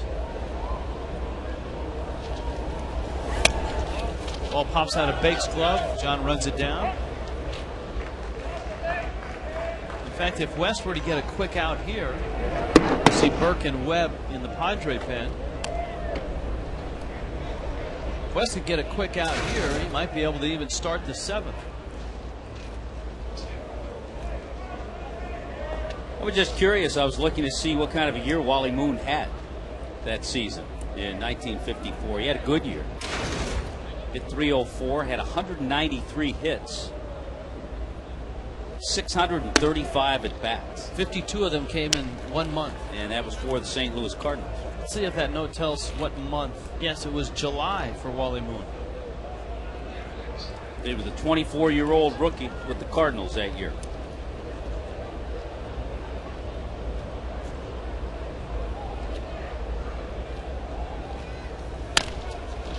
Chopper glowed to the bag, and West has a nice easy inning. He finishes with 89 pitches, so maybe he's got another one left in him.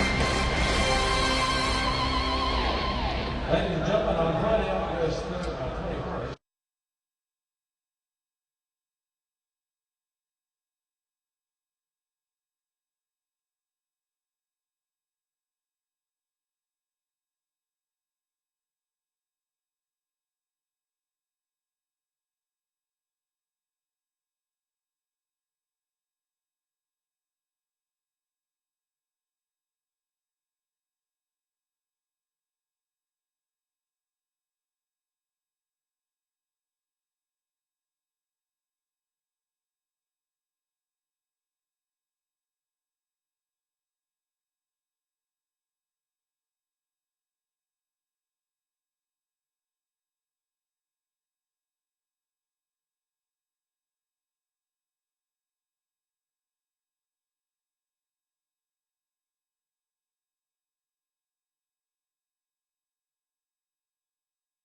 looking at now? Well, we're looking at getting a jump as a runner. A lot of times you look at that front foot of a pitcher, if he lifts it, as soon as he lifts it, even the heel, as soon as that heel of the front leg comes off the ground, he has to go to the plate.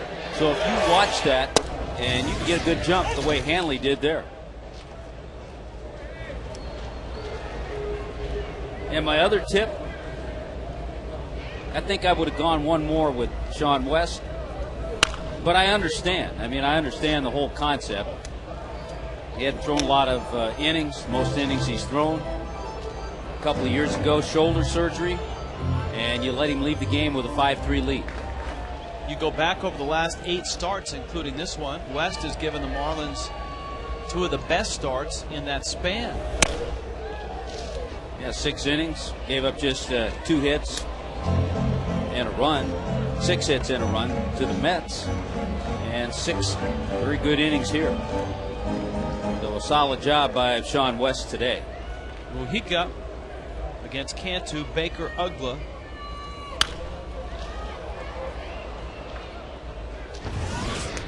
He's not faced that trio. Mujica came in the 4th in relief of Matt Latos. There is Pinto.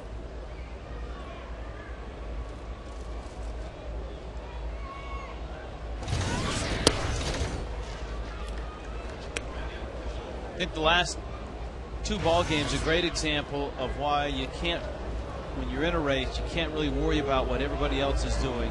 You just have to worry at the task at hand and beat whoever you're playing and hope that that's going to be good enough. Cantu bounces out. Freeze cam time. Coors Light, 6th inning. Shall we freeze? The great catch by Will Venable. Man, look at that. You talk about a 2-sport star at Princeton. Basketball and baseball. He would have made a nice receiver. I like the way he bounced up. He quickly got up to his feet to get the ball back into the infield.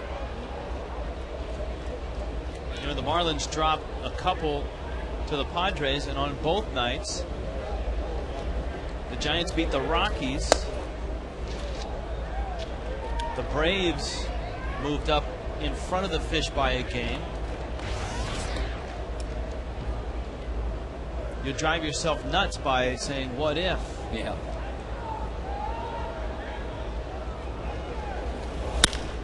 Baker right on it. John had a huge hit back in the 4th with a 2-run single, and he's 2 for 3 in this ball game. Yeah, the Marlins had 2 huge hits in that inning. John Baker's base hit and 2 RBIs, and Cody Ross's 2-run single.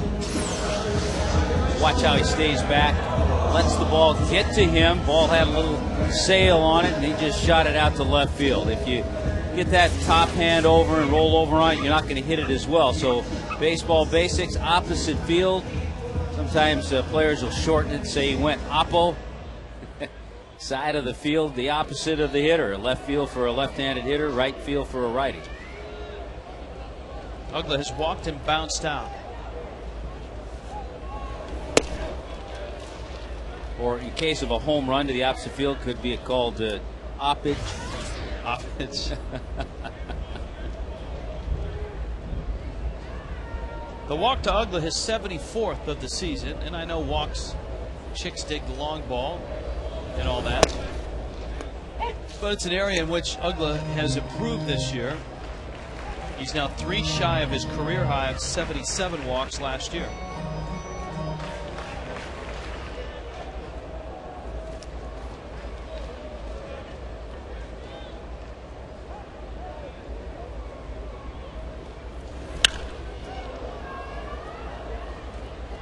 One and 2.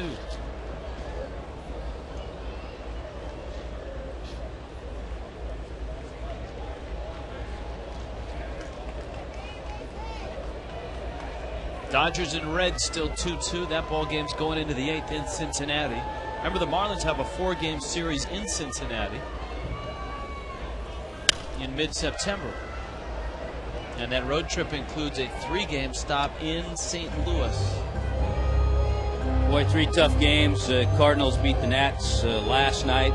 The Cardinals with Matt Holliday are 24-9, and Holliday is hitting .376 with 8 home runs and 32 RBIs in those 33 games. See, maybe if the Cardinals stay hot, by the time the Marlins get there, they will have clinched. And they have a extremely solid rotation with Carpenter, Wainwright, and Pinheiro.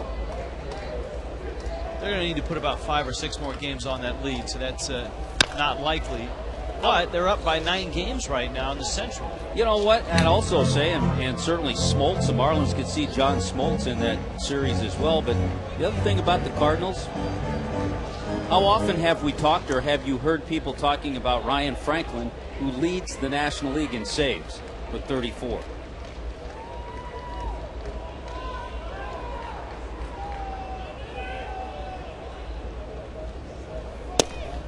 I think if Pujols doesn't win the MVP,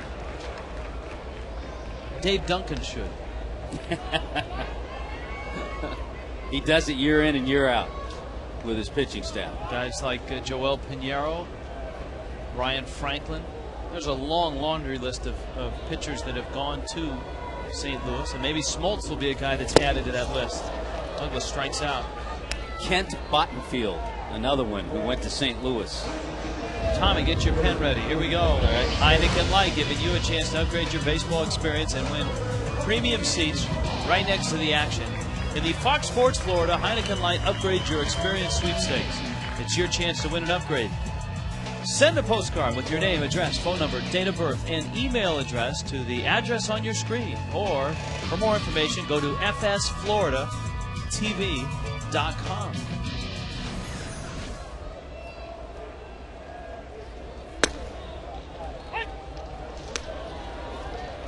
There's a strike to Cody Ross.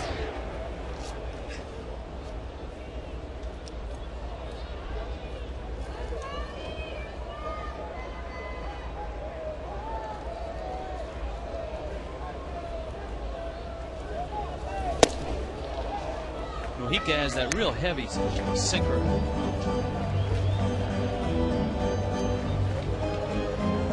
Ross was the last man to face Latos.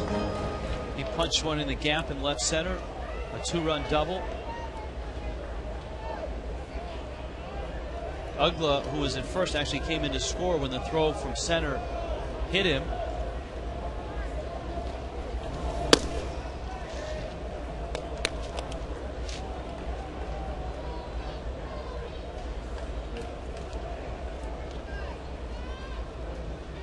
It's actually not been too bad this afternoon. A little bit of cloud cover has kept the sunshine behind the clouds. A little easier for outfielders. You know, a little easier for fans, too.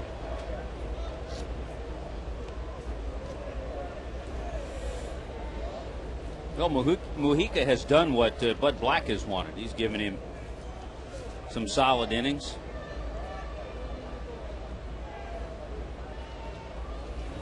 Well, he was one of the guys that the Padres were considering for last night's start. They went with Wade LeBlanc.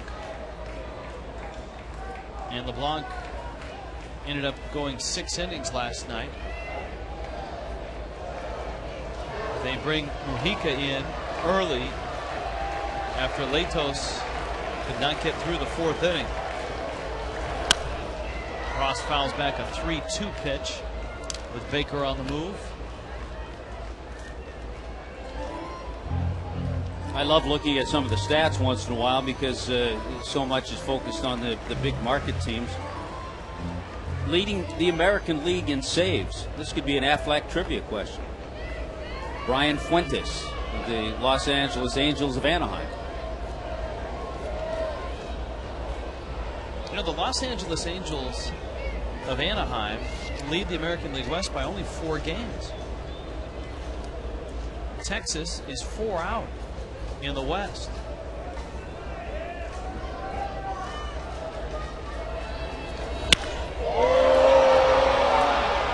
Ross to center. The yard will hold it. Gwynn spies it and makes the catch. Marlins leave that runner. We go to the 7th.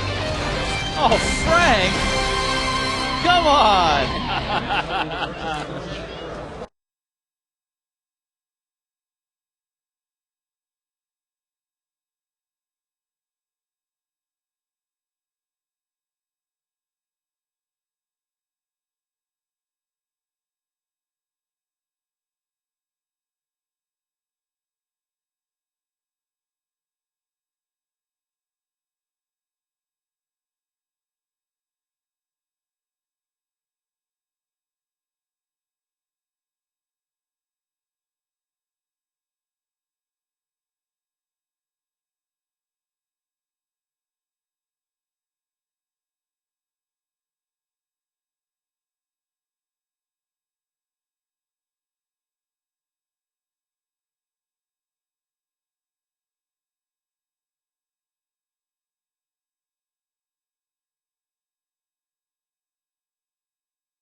Remember the story, the Cheshire Cat, the smile that the cat had?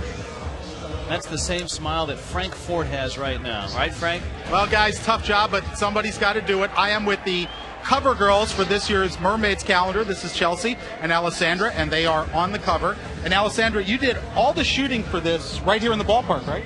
Yeah, definitely. The whole stadium used it all. And how long was the shoot? 14 hours long. 14 hours. Yes, correct. Super long. Was it worth it when you see the final product? Definitely. Isn't it worth it? Absolutely. First 5,000 fans got this. And Chelsea, the cover shot actually was taken where?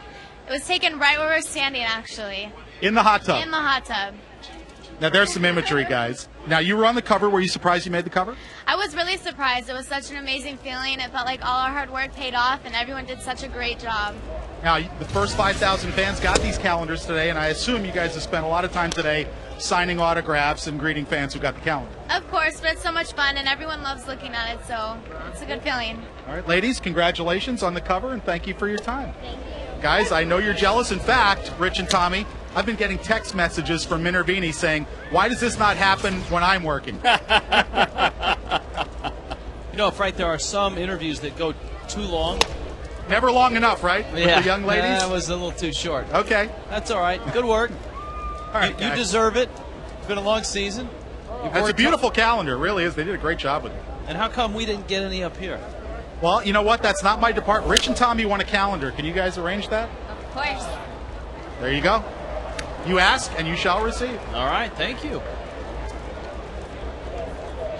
You're looking at David Eckstein. David Eckstein pinch hitting for Mujica to start things in the 7th inning for San Diego. Eckstein had 2 more hits last night.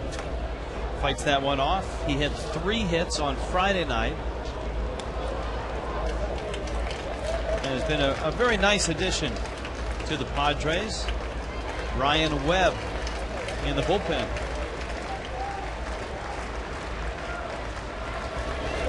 And a great influence Eckstein has been to Everett Cabrera, the young shortstop. Learning the ropes in the major leagues, middle infield play. Buddy Black basically told me, he said to Eckstein, if you feel like you want to tell him something, go ahead. Don't worry about it. Eckstein lines it foul. 2-2.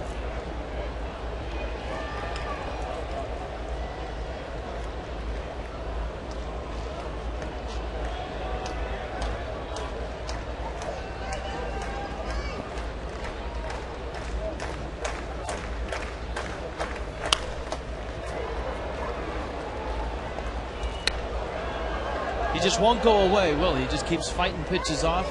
2-2. Pinto has thrown 8 pitches in this at bat. You got the top of the order, Cabrera and Rodriguez.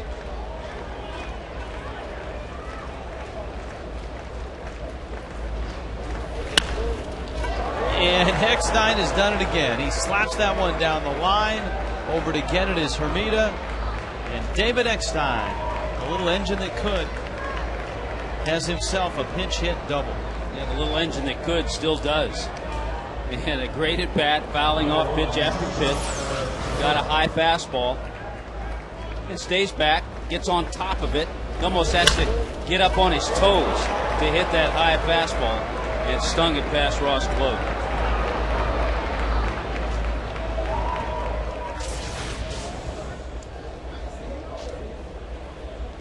So the Marlins bullpen with Sean West going 6, entrusted with a 2-run lead. And the Marlins pen last night blew up after Nolasco exited. Tim Wood gave up a run. Luis Ayala gave up 3. And by then, the Padres had stretched their lead to 7-4. And the Marlins were unable to make up that deficit.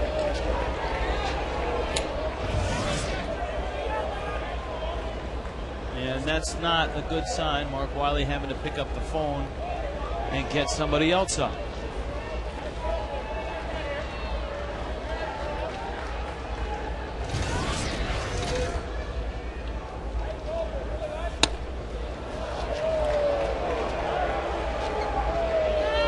3-0.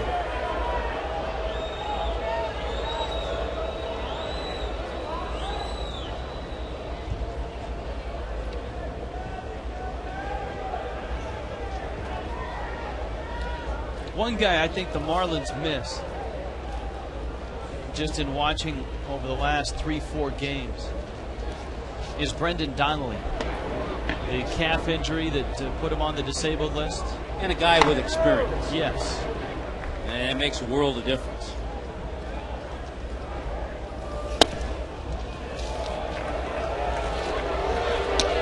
Pinto walks Cabrera. Rodriguez with Salazar behind him. Wiley on his way out. He's buying time for Wood to get loose. You can lock in priority seating for the new Marlins ballpark today. Just purchase a current Marlins season ticket plan and reserve your spot. 1-877-MARLINS, the number now, and make sure you don't miss out on premium seating when the new ballpark opens in 2012.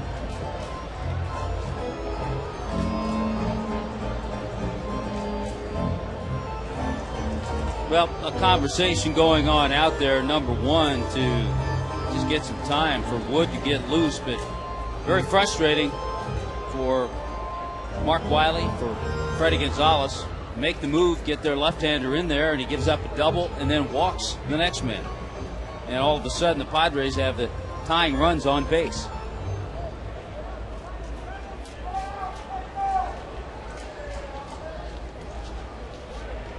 And they've got Rodriguez, Salazar, Kuzmanov. I'm not sure if Adrian Gonzalez is available to pinch hit. You would suspect he would be. He's getting the day off. He does have a sore arm. I know Bud Black in his press conference when he talks with his reporters kind of danced around that question. At that time he said, right now I don't know if he'll be available, but he might be. And you never know. As a manager on the other side of the diamond, you almost have to assume that he is, so you don't fall into that trap. Good bunt. Pinto's on it early. Goes to third and gets the out. Nicely done.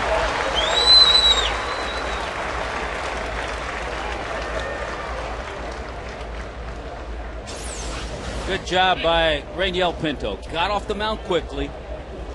He had his feet planted and was able to come up with a strong throw. If you're not in a good position to make the throw, you're not going to make an accurate one.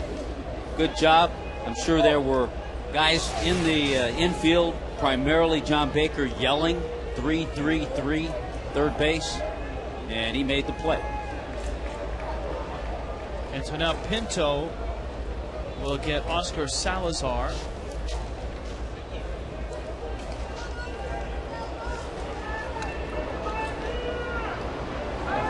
Pinto splits righties, lefties, and it's always been that way.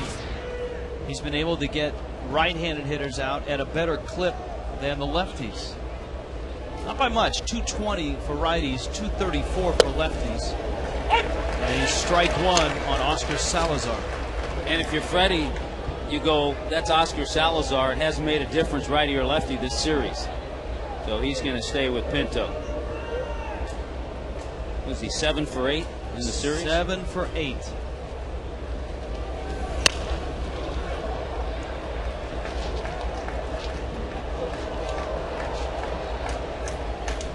Oh, 2.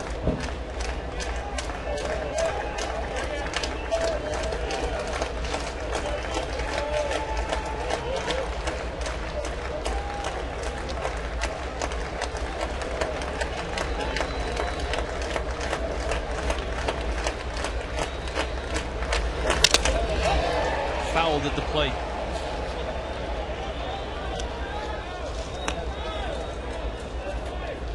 When the Padres first changed their uniform, the first time I saw them in a road game, it looked like someone threw the alternate navy tops in with the white unis, and this is what they got. But it's a gray sand to represent the beach and the beach walls or sand walls, La Jolla. Kind of looks like my wash when I do it. I throw it in all together. It comes out that color.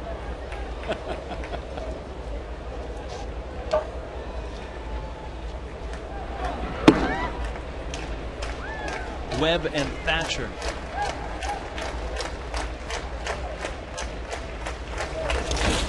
Nice job by Baker to smother that one. Yeah, Braves are here tomorrow night. Hudson returns. I know when we were in Atlanta, he had just made a rehab start. He was going to make one more, and you and I were talking to General Manager Frank Wren about what he was going to do. Kenshin Kawakami, the guy that's out of the rotation for now. It's actually worked out in Philadelphia with Pedro Martinez and Jamie Moyer, because twice now Pedro has had his start ended in the first or the second inning, and both times Moyer's come in and given them 5 or 6 innings and gotten the win. Gotten the win. He still leads the Phillies in wins.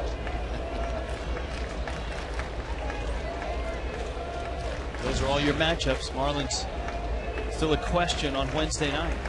And Pinto gets Oscar Salazar.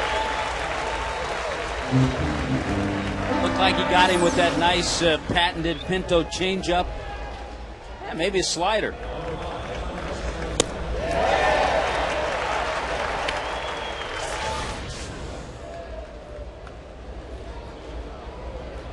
Still has an out to get in the 7th, and it's Kevin Kuzmanov.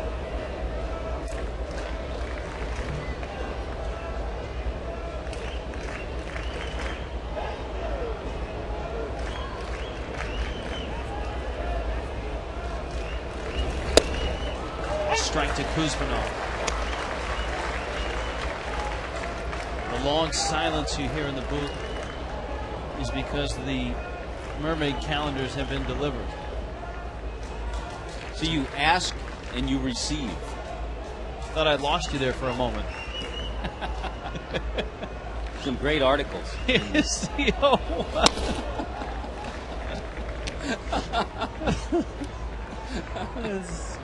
Come on, it's Kid Sunday. We have lost Frank. It's Kid Sunday. Let's focus. We have lost Frank.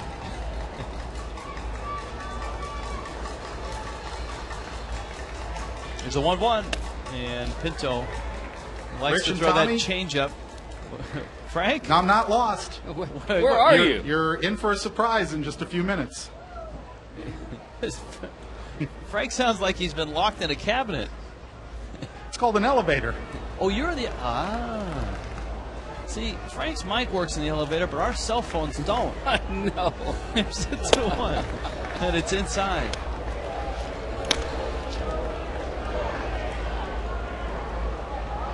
Three and 1. And 26 pitches for Pinto here in this inning. Headley's on deck. Kuzmanov drove in a run with a double in the 4th. Bounce it off the wall in deep left center.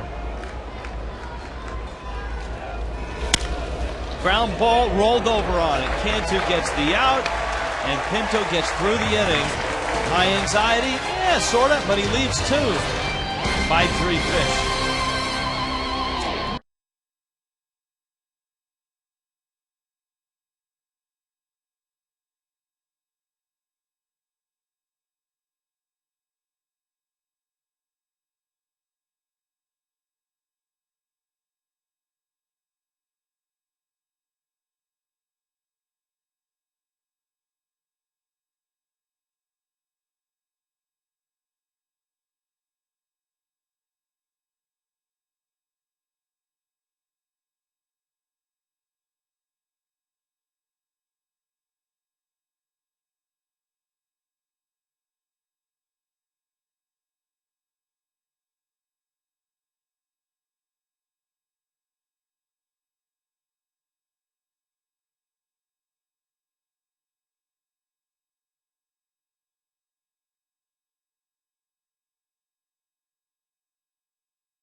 Ahead with a smash into left center. 2 runs came in, another run came in on a throwing error. Dan Ugler came in, and that's how we stand.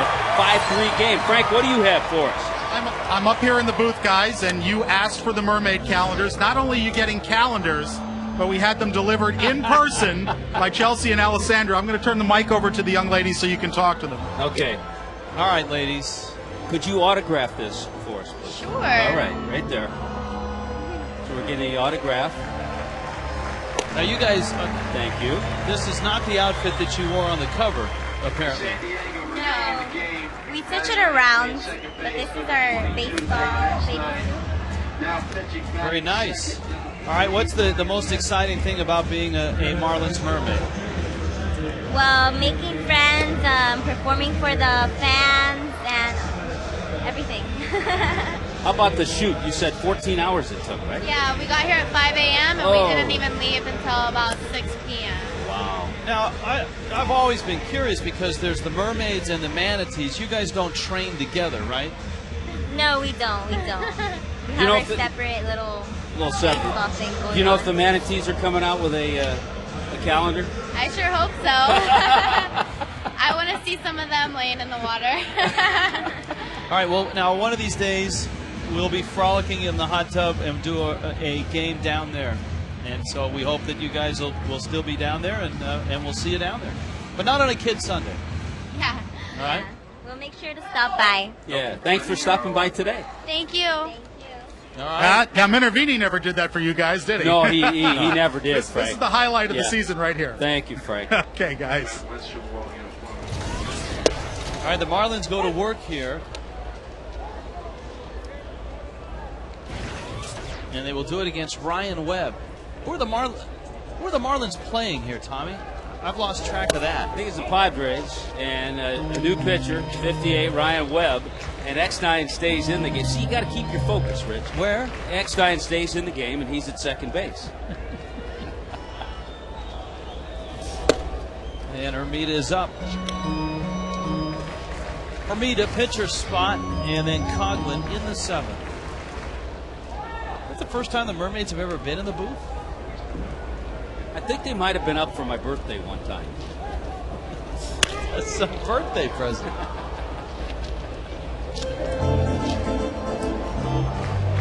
Brett Carroll is on deck.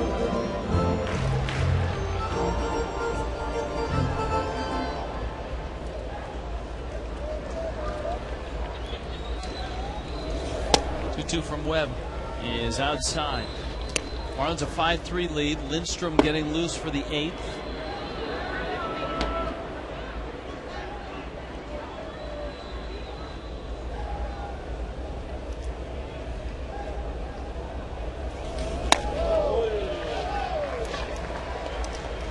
And Hermida is aboard.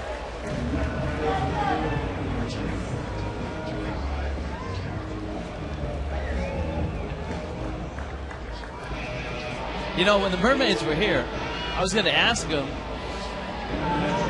if they had any or had any suggestions for some Tommy's tips. I think sunscreen would probably be a good Tommy's tip. Sunscreen would be very good. I think we ought to put the calendar that was autographed, somehow auction it off and use that toward the foundation.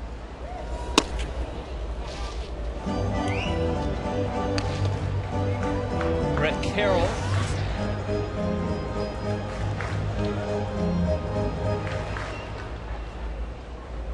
BC looking down to Bo Porter. You got Hermida on base. Coughlin is on deck.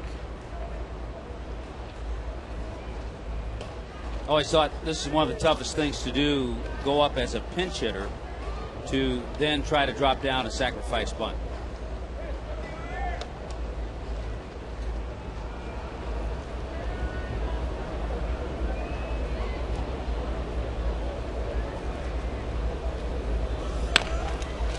Carroll pushes at first base side. The count's 1-1.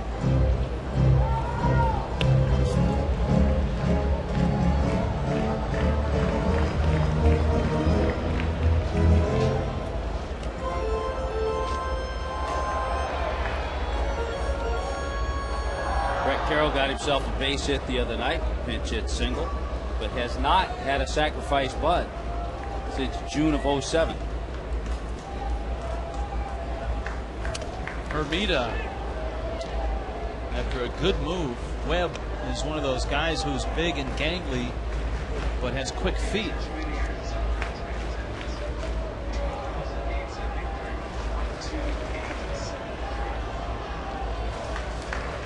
Ryan Webb in.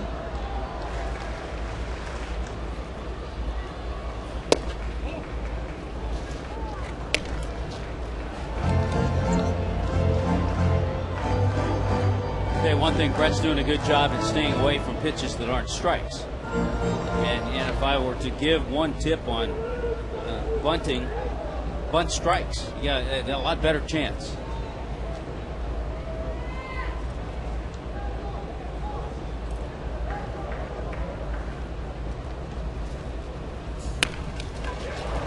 Drops it down, and the out recorded at first base. All right, speaking of Tommy's tips, here we go one more time on a Kid Sunday. Well, this is a tip for the fans, especially if you bring a glove. Don't reach over into the field of play. You can still get a home run ball. In this case, Van just stays right back, right behind the area he should be, did not reach over, and made a nice catch.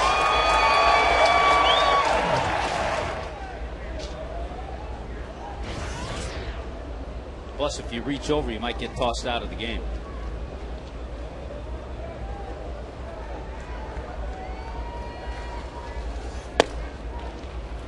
Breaking ball is a strike. Chris Coughlin in this ball game is 1 for 3. The one has given him 46 hits in the month of August, a new Florida Marlins record.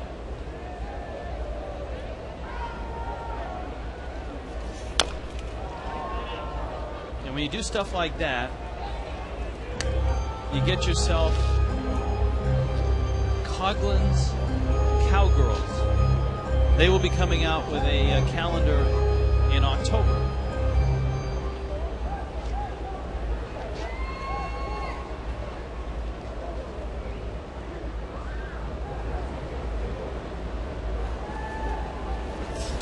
Hit him. Came up and buzzed him, clipped him on that right elbow or arm.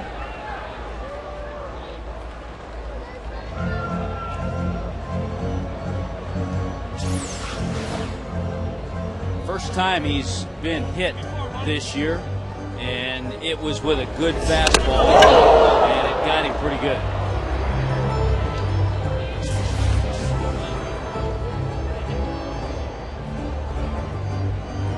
There's concern, Tommy, with Coughlin's Cowgirls. You can read it on their faces. Yeah, concerned look. The Cogs seems to be okay. It's good. Now Ryan Webb is going to face Ross Glode. Webb, the big right-hander for the Padres, is the son of former big league pitcher Hank Webb. And he was a Oakland Athletic before July when he came to San Diego in the Scott Hairston trade. No relation to Jack Webb.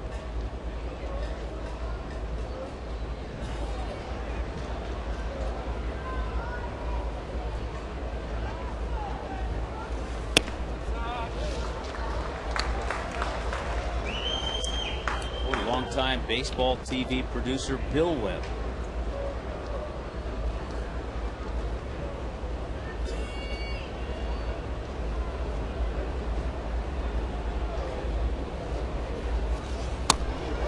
We're just trying to fill in the blanks because the crowd certainly is. This is the quietest crowd for a club, their club, that has a couple of men on with a chance to score and extend the lead that I've ever seen. I think they're like me. They're still searching for words after that last segment in the booth.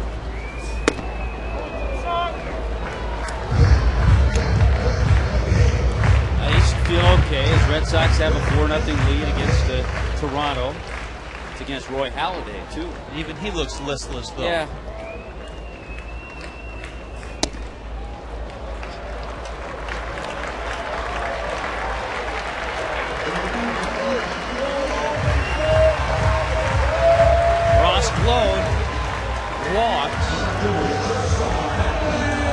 So here is Hanley Ramirez. Well, Hanley in this ballgame is 0 for 3, but he hit a ball to right that everybody in this ballpark thought was going to be extra bases. Will Venable made the diving catch. That was back in the 4th. The bag's loaded. And Webb laboring here. He misses outside. Yeah, right now Webb is all over the place, having trouble throwing strikes. He walked 2, hit a batter.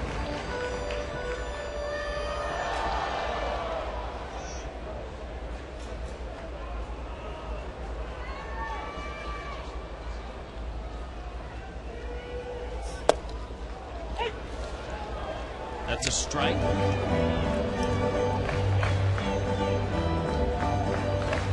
Bases filled with fish. Hermida, Coughlin, Glode.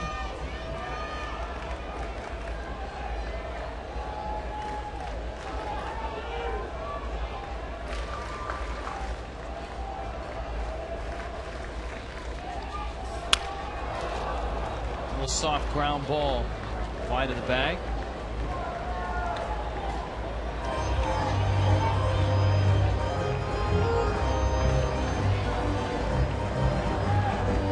Greg Burke trying to get loose. No hits in this inning, couple walks, a sacrifice bunt, a hit batter.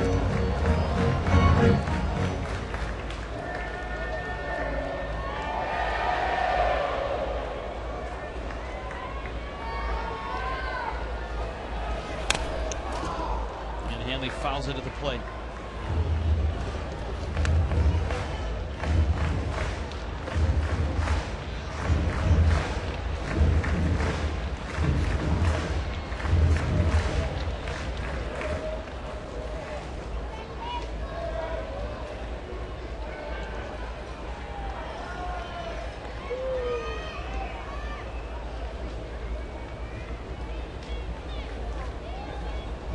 One-two to Hanley. Breaking ball, chopper foul. And it stays 1-2. So his dad, Hank Webb, pitched in the major leagues for the Mets. See, if Craig were here, he'd be all over that. And he went to Clearwater Central Catholic High School in Palm Harbor, Florida.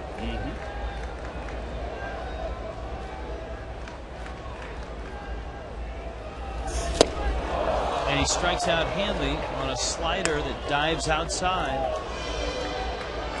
So Ryan Webb has a strikeout. He does not appear to be real comfortable for a right-handed hitter. Plus, he's showed some wildness. It started that slider about on the plate, and then it broke about 4 or 5 inches off.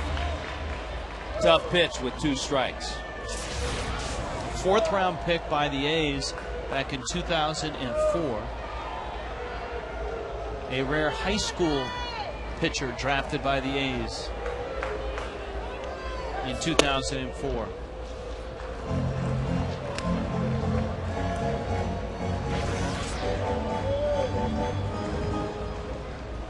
Cantu 0 for 2. Walked and scored in the big inning for the Fish. Every run in this ball game was scored in the 4th inning. Padres got 3, Marlins got 5. Webb gets a strike, it's 1-1.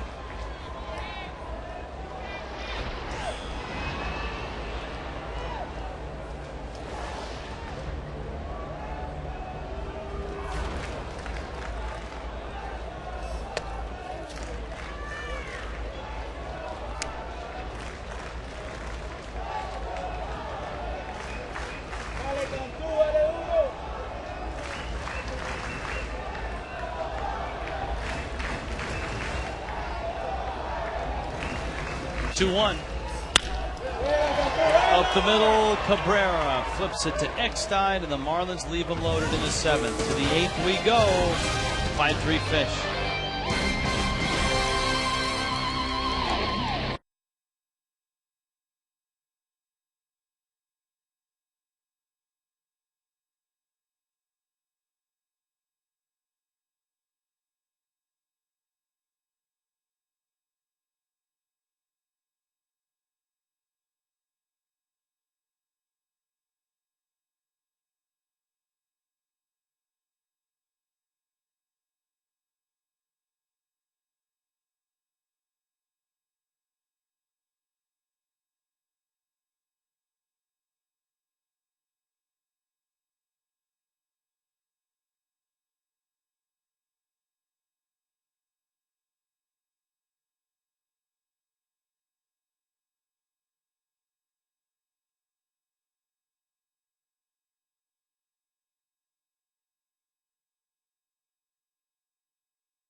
And hair color. So Greg Carroll stays in the game. BC moves out to right field.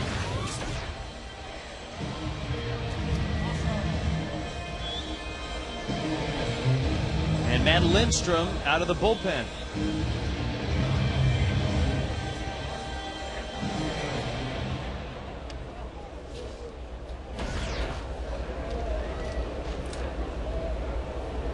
So Lindstrom is going to get Chase Headley, Will Venable, and Henry Blanco.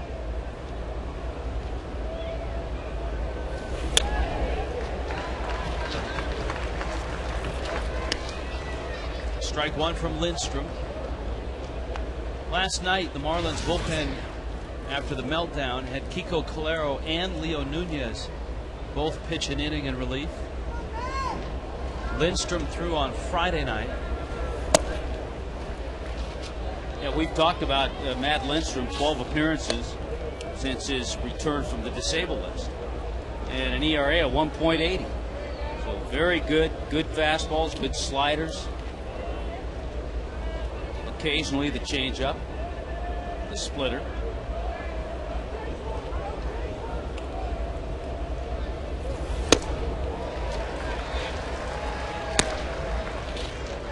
Looked like the split, and it's 1-2. Yeah, that was probably it. You can see the velocity on that was 88.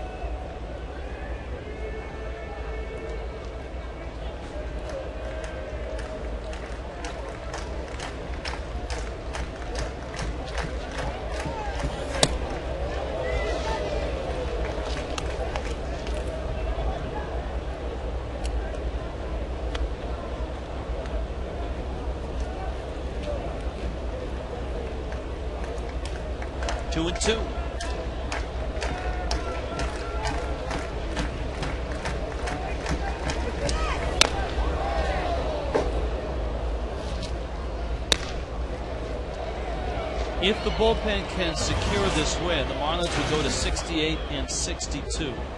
We'd certainly wait to see what happens tonight up in Philadelphia with the Braves, and this afternoon, later on this afternoon, in San Francisco with the Rockies and the Giants.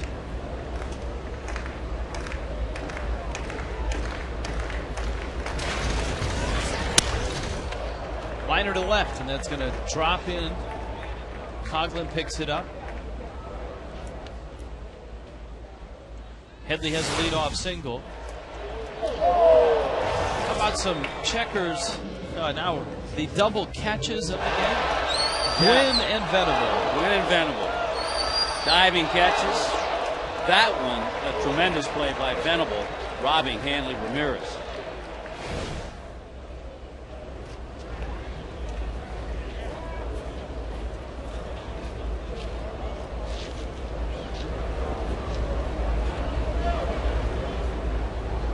Venable 2 for 3.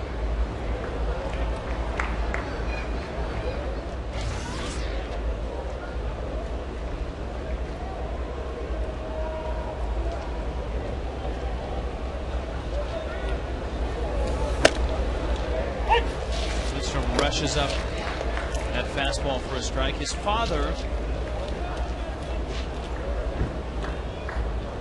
is the hitting coach right now for the Padres team in AAA. Max Venable.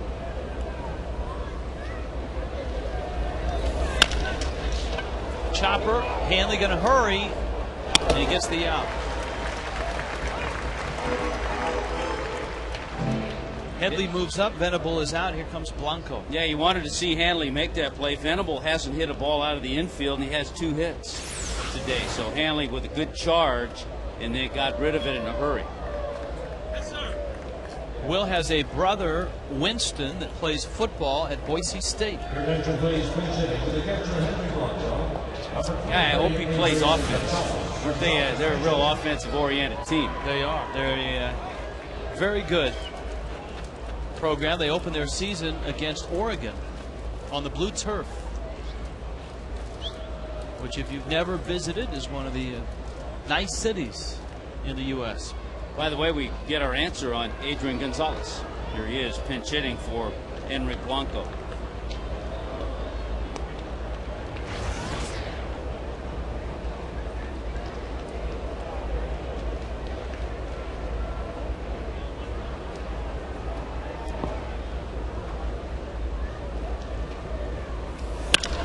man, he ties into that one, rips it to right. BC got there in a hurry. I think the arm's okay. I would say so. He jumped on that first pitch fastball and hit a rocket. The good news for the Marlins is that he didn't elevate it. Good solid swing. You know, as a guy who doesn't miss many games, obviously he hasn't had many pinch hit appearances. He was 0 for 10 as a pinch hitter prior to that.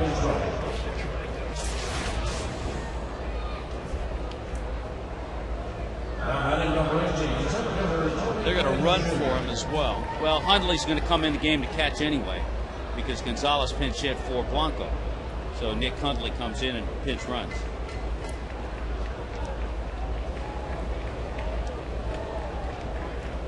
One out. And that's the tying run at first with Gwynn at the plate. Gwynn got the biggest hit for the Padres last night in that triple into the left center field gap.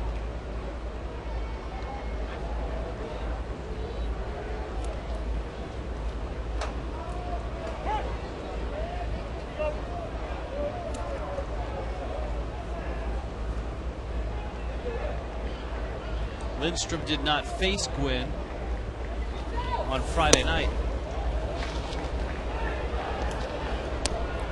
He's 2-0, but Gwynn had the big hit last night. That 8th inning triple off of Luis Ayala.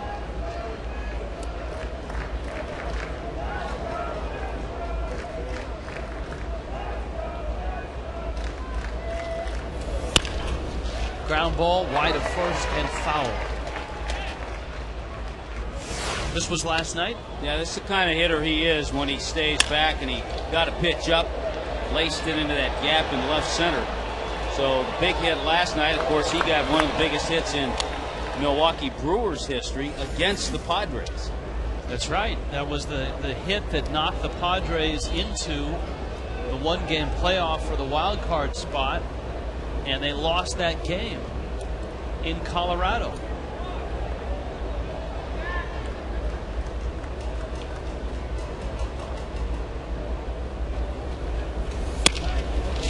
Slow roller glowed out there. Hanley relay not there. Run crosses, 1-run game.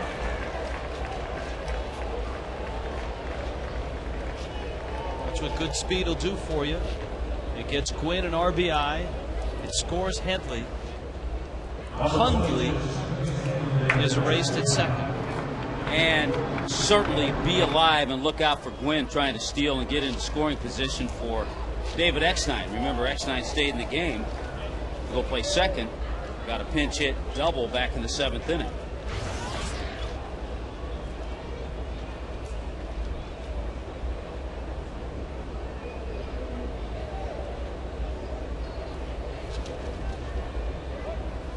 Yeah, it was ironic at the time that Gwynn would get that hit. And he got that hit off Trevor Hoffman, too. Two San Diego legends, Hoffman and Gwynn. There were 2 outs in the bottom of the 9th, and there were 2 strikes on Gwynn. And his RBI triple helped give the Brewers the win. That was on the last day of the season. It sent San Diego to Colorado, where they had that extra inning shootout and lost to the Rockies. So technically they did not make the postseason that year, even though they've had to play that extra game. That game is not considered a postseason game.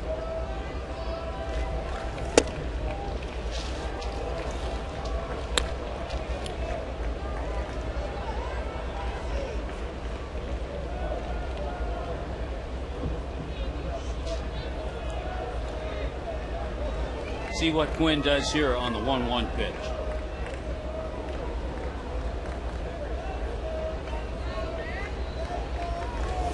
He bluffs. Eckstein lines it to right. BC is there. And a knee-high catch on the run. Nicely done by Brent Carroll. Lindstrom gives up a run. The Marlins still have the lead. A solitary run separates the Fish and the Padres in the 8th.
John Baker at the plate. And Baker turns on a fastball. Eckstein flips it on over to first. We check in with Frank Ford. Frank? All right, thanks very much, Rich. John Baker just batting there. He didn't play in last night's game, didn't start, but he did have a busy afternoon. That's because Bake was cashing in with some fans who had won in our Fox Sports Florida fantasy auction. That's right, it was play catch with John Baker. The young men were named Timothy LaRock and Brian Setti. You can see they put the catcher's masks on just to be a little bit safe. And it was more than just catch. Bake actually, after a while, after they warmed up, got down in the stands, flashed them a couple of signals, and the young men got to show off their pitching form. That was all part of, I believe it was a mini board item, Rich, on the Fox Sports Florida Fantasy Auction play catch with Baker. Well, those families got their prize yesterday afternoon with John Baker. And then Bake then got down in a wrestling stance and showed off some mixed martial arts. Absolutely. His boy Uriah Faber from California. He's a good friend from Bakes, who's one of the great mixed martial artists in World Extreme Cage Fighting. By the way, if you missed it earlier, guys, we had a feature in the pregame show about the fish and chips the other night. That event, the casino night, raised $45,000 for the Marlins Community Foundation and the Sun Sentinel Children's Fund. So great job by everybody there. Ugla hammers that ball in the cap, off the scoreboard. Round first he goes. Quinn's throw is not in time. Dan's got himself a double. But Burke got that fastball out over the plate, and Dan Ugla has a 1-for-3 afternoon.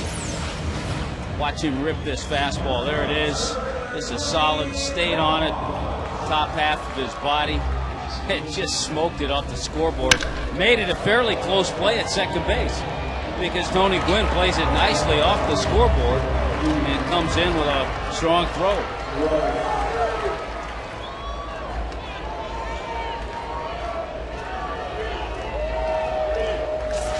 Now Cody Ross.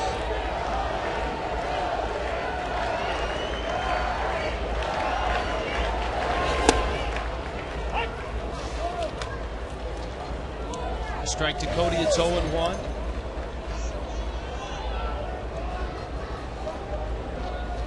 And the Padres in this game have out-hit the Marlins.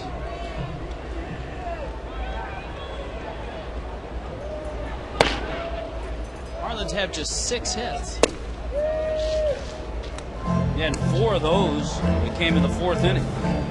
So really, 4 of the 6 hits in 1 inning. But fortunately, it was a 5-run inning. And the Marlins hold on to that 1-run lead.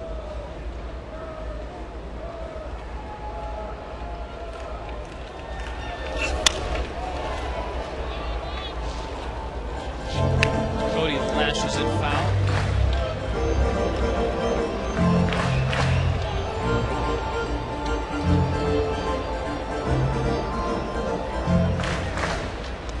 One and two. Marlins looking for a little insurance with Leo Nunez getting ready for the 9th. Wes Helms is on deck.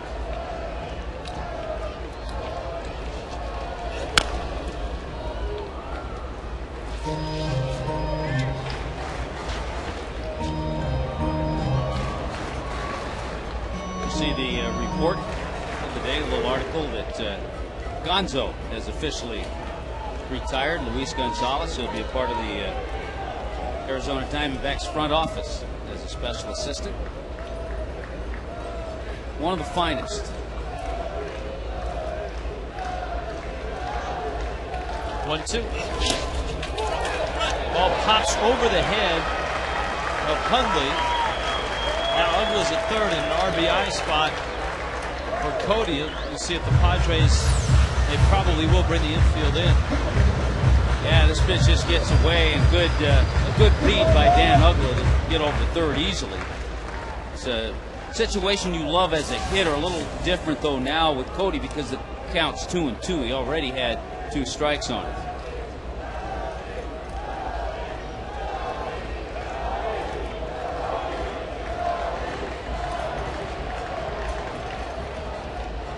Two.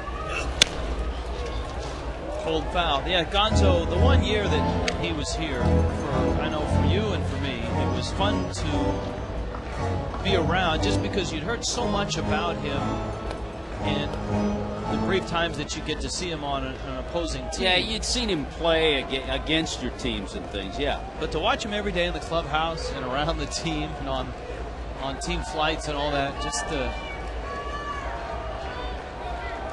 an all-around prince. And one of the great practical jokers in baseball. And guys that you like to see organizations keep in the game. Guys like Luis Gonzalez need to be in this game to teach youngsters how to play the game.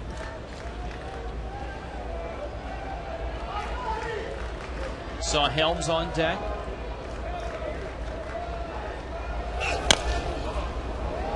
It's a good battle here between Burke and Ross.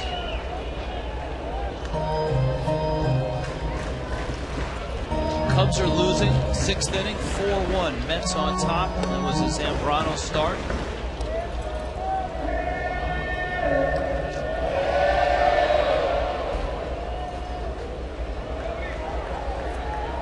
They'll do it again, 3-2. That infield's creeping in.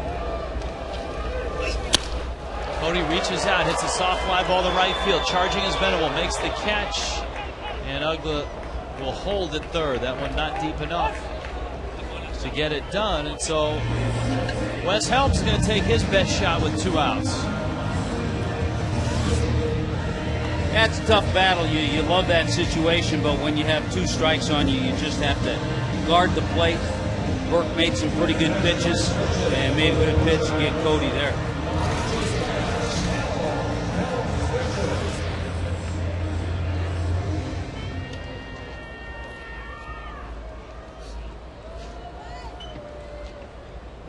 All right, West digs in.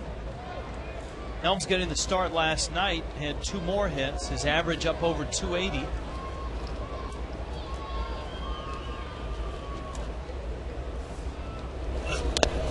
That hit him.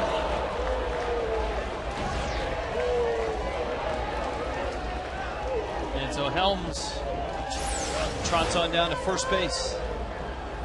Last 2 innings, Marlins have had a couple of guys hit. Last inning, it was Chris Coghlan, Wes Helms right there. Brett Carroll is going to get a shot. Brett Carroll dropped down a beautiful sacrifice bunt in the 7th inning. Second plate appearance for Carroll.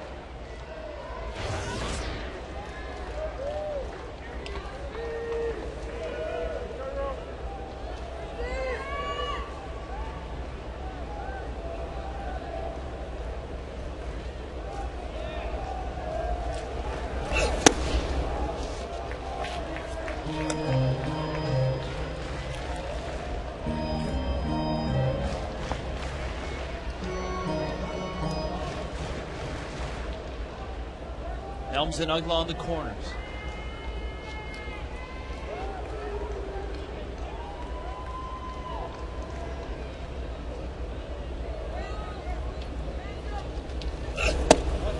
That's out.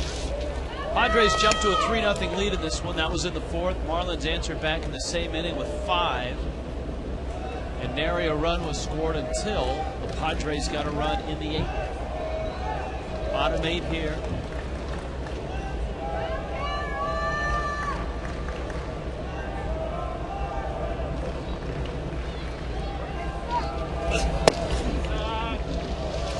Pitches have missed outside.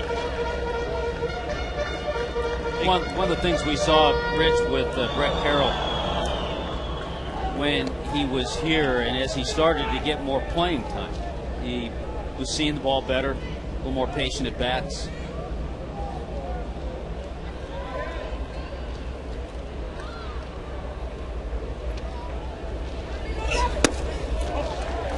Takes another breaking ball off the plate, so he's worked himself into a good hitter's count at 3-1.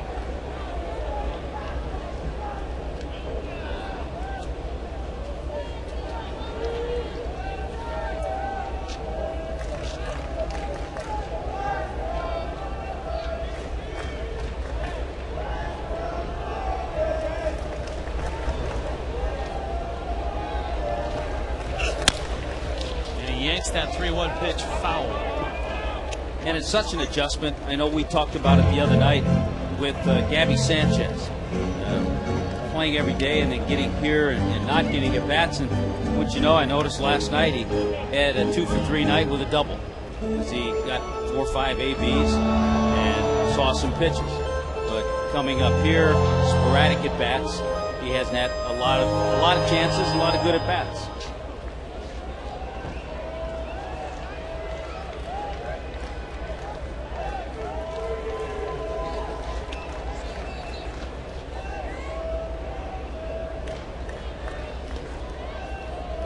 Helms will start from first. Uggla's at third. 3-2 coming. Up and in. Greg Carroll walks.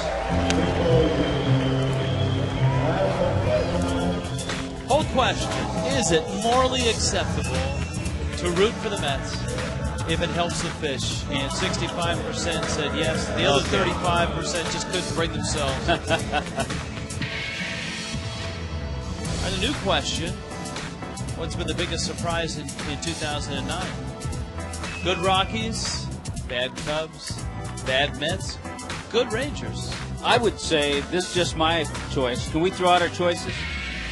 I'm going. I would say Cubs, because they were picked by many with the talent that they have, with the rotation, with the offense.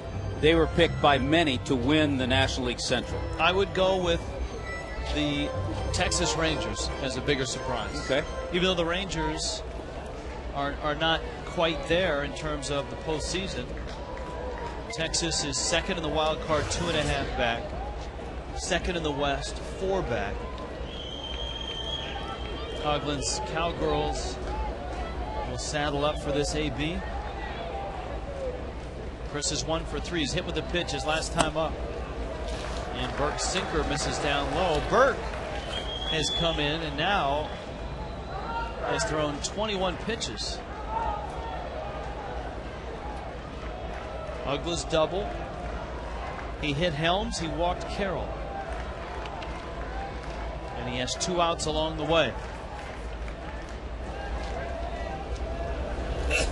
I'm convinced, in most cases, and there are exceptions with certain teams, bullpens are a necessity, not a cure-all. Because it's not like you bring in this fresh arm and he goes out and has 1, 2, 3 innings. I'm talking about any bullpen. So it's become a necessity in the game because starters only go 5 and 6 innings. It isn't the cure-all.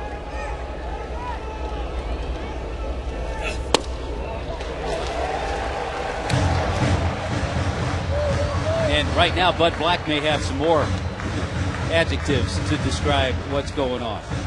Uggla, Helms, and Carroll. It may not be a cure-all, but for a team that gets to the postseason, it's a necessity. Yeah, much more focus on bullpens in the postseason, yes.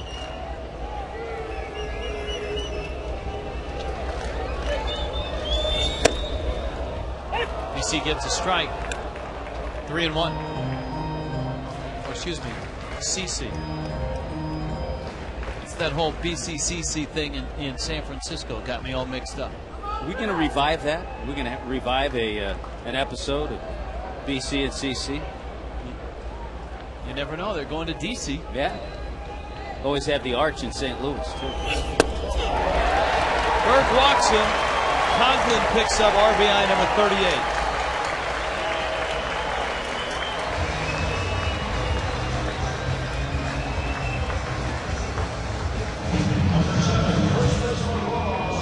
There's that Cubs game.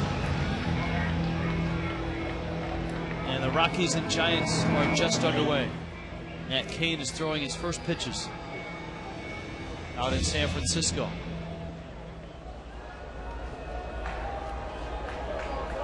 So insurance run across.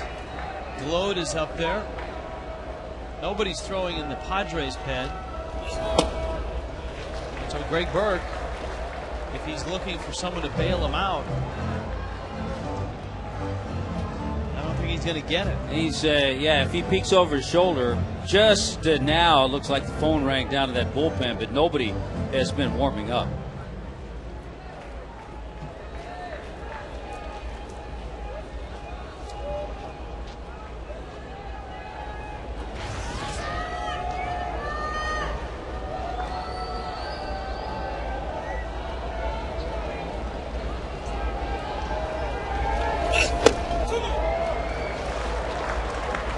he's a max effort guy. You can hear that on every pitch. But he's thrown more balls than strikes here in the 8th inning. To me, if you're Max Everett, you better be throwing 96.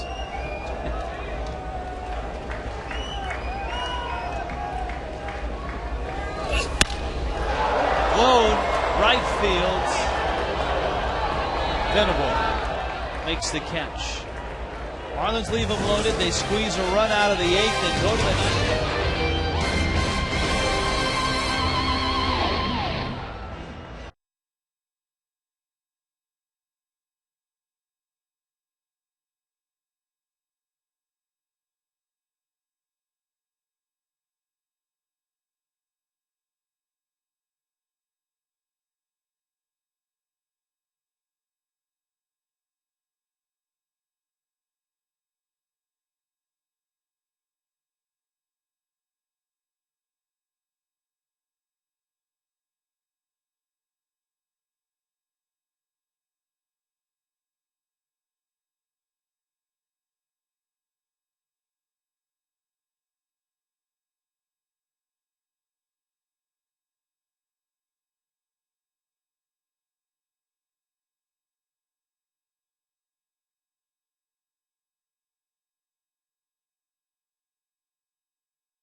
his 5th stint with the Padres, so he's been up and down 5 times.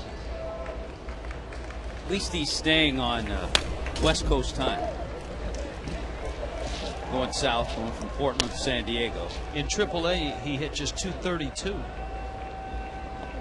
In 86 games, had 5 home runs. That's one of the great old ballparks of the Pacific Coast League. Yeah. Is downtown Portland. It's right in downtown. Played there. Big athletic club up in right field. I believe it's the Multnomah Athletic Club. Yeah. Now, they used to call it Multnomah Stadium. I don't know if they do anymore. I believe it's either Civic Stadium or Beaver Stadium. There was a time when you were hitting .232 in AAA, you'd go to AA, not to the big leagues. You're right about that.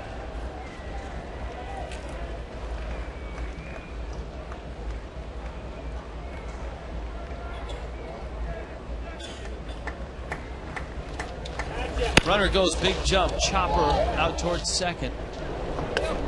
And the toss on over to first. So Cabrera was running. Macias bounces out. And here comes Salazar. Played against Lou Piniella. That's right. In that ballpark. Lou was with the Cleveland Indians. Cleveland used to have that as their AAA affiliate. Marlins Live is coming up. We'll recap this one. Look ahead to the Braves series. And have a preview of Inside the Marlins, the broadcasters. Sure to be the lowest rated of the Inside the Marlins. No, I'm thinking positive, Rich. I'm thinking positive. Well, we are happy to announce that I'm thinking to those of you that watch Inside the Marlins, the broadcasters, a free Mermaids calendar will be mailed. Just fill out your Nielsen diary, and we will send you a calendar.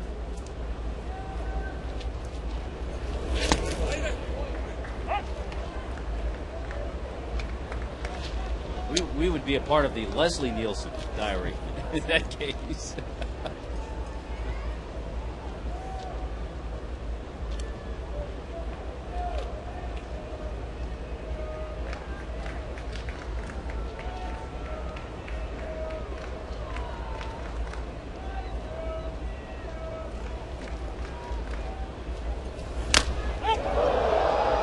The ball went one spot, the bat went the other, and Salazar stayed at the plate. Yeah, the bat went further than the ball.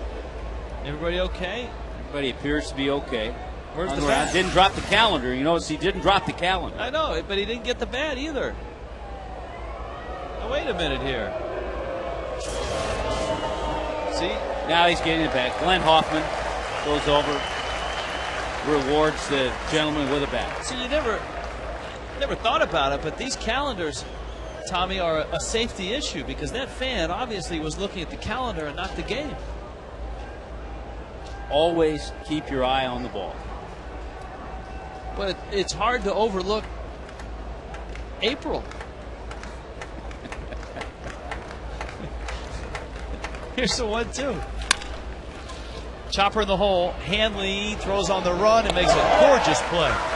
Rather than plant and throw, Tommy, with a speedy runner, you got to unload early, and he did on one hop. He unloaded early, and he knew he was going to one-hop it over to Cantu. That's a play that you don't try to get it there all the way on the fly. He got on top of it, one-hopper, perfect throw. Nice play by Hanley Ramirez. He's seen Salazar get up the line. Salazar had an infield base hit back in the 5th. So good job, Hanley.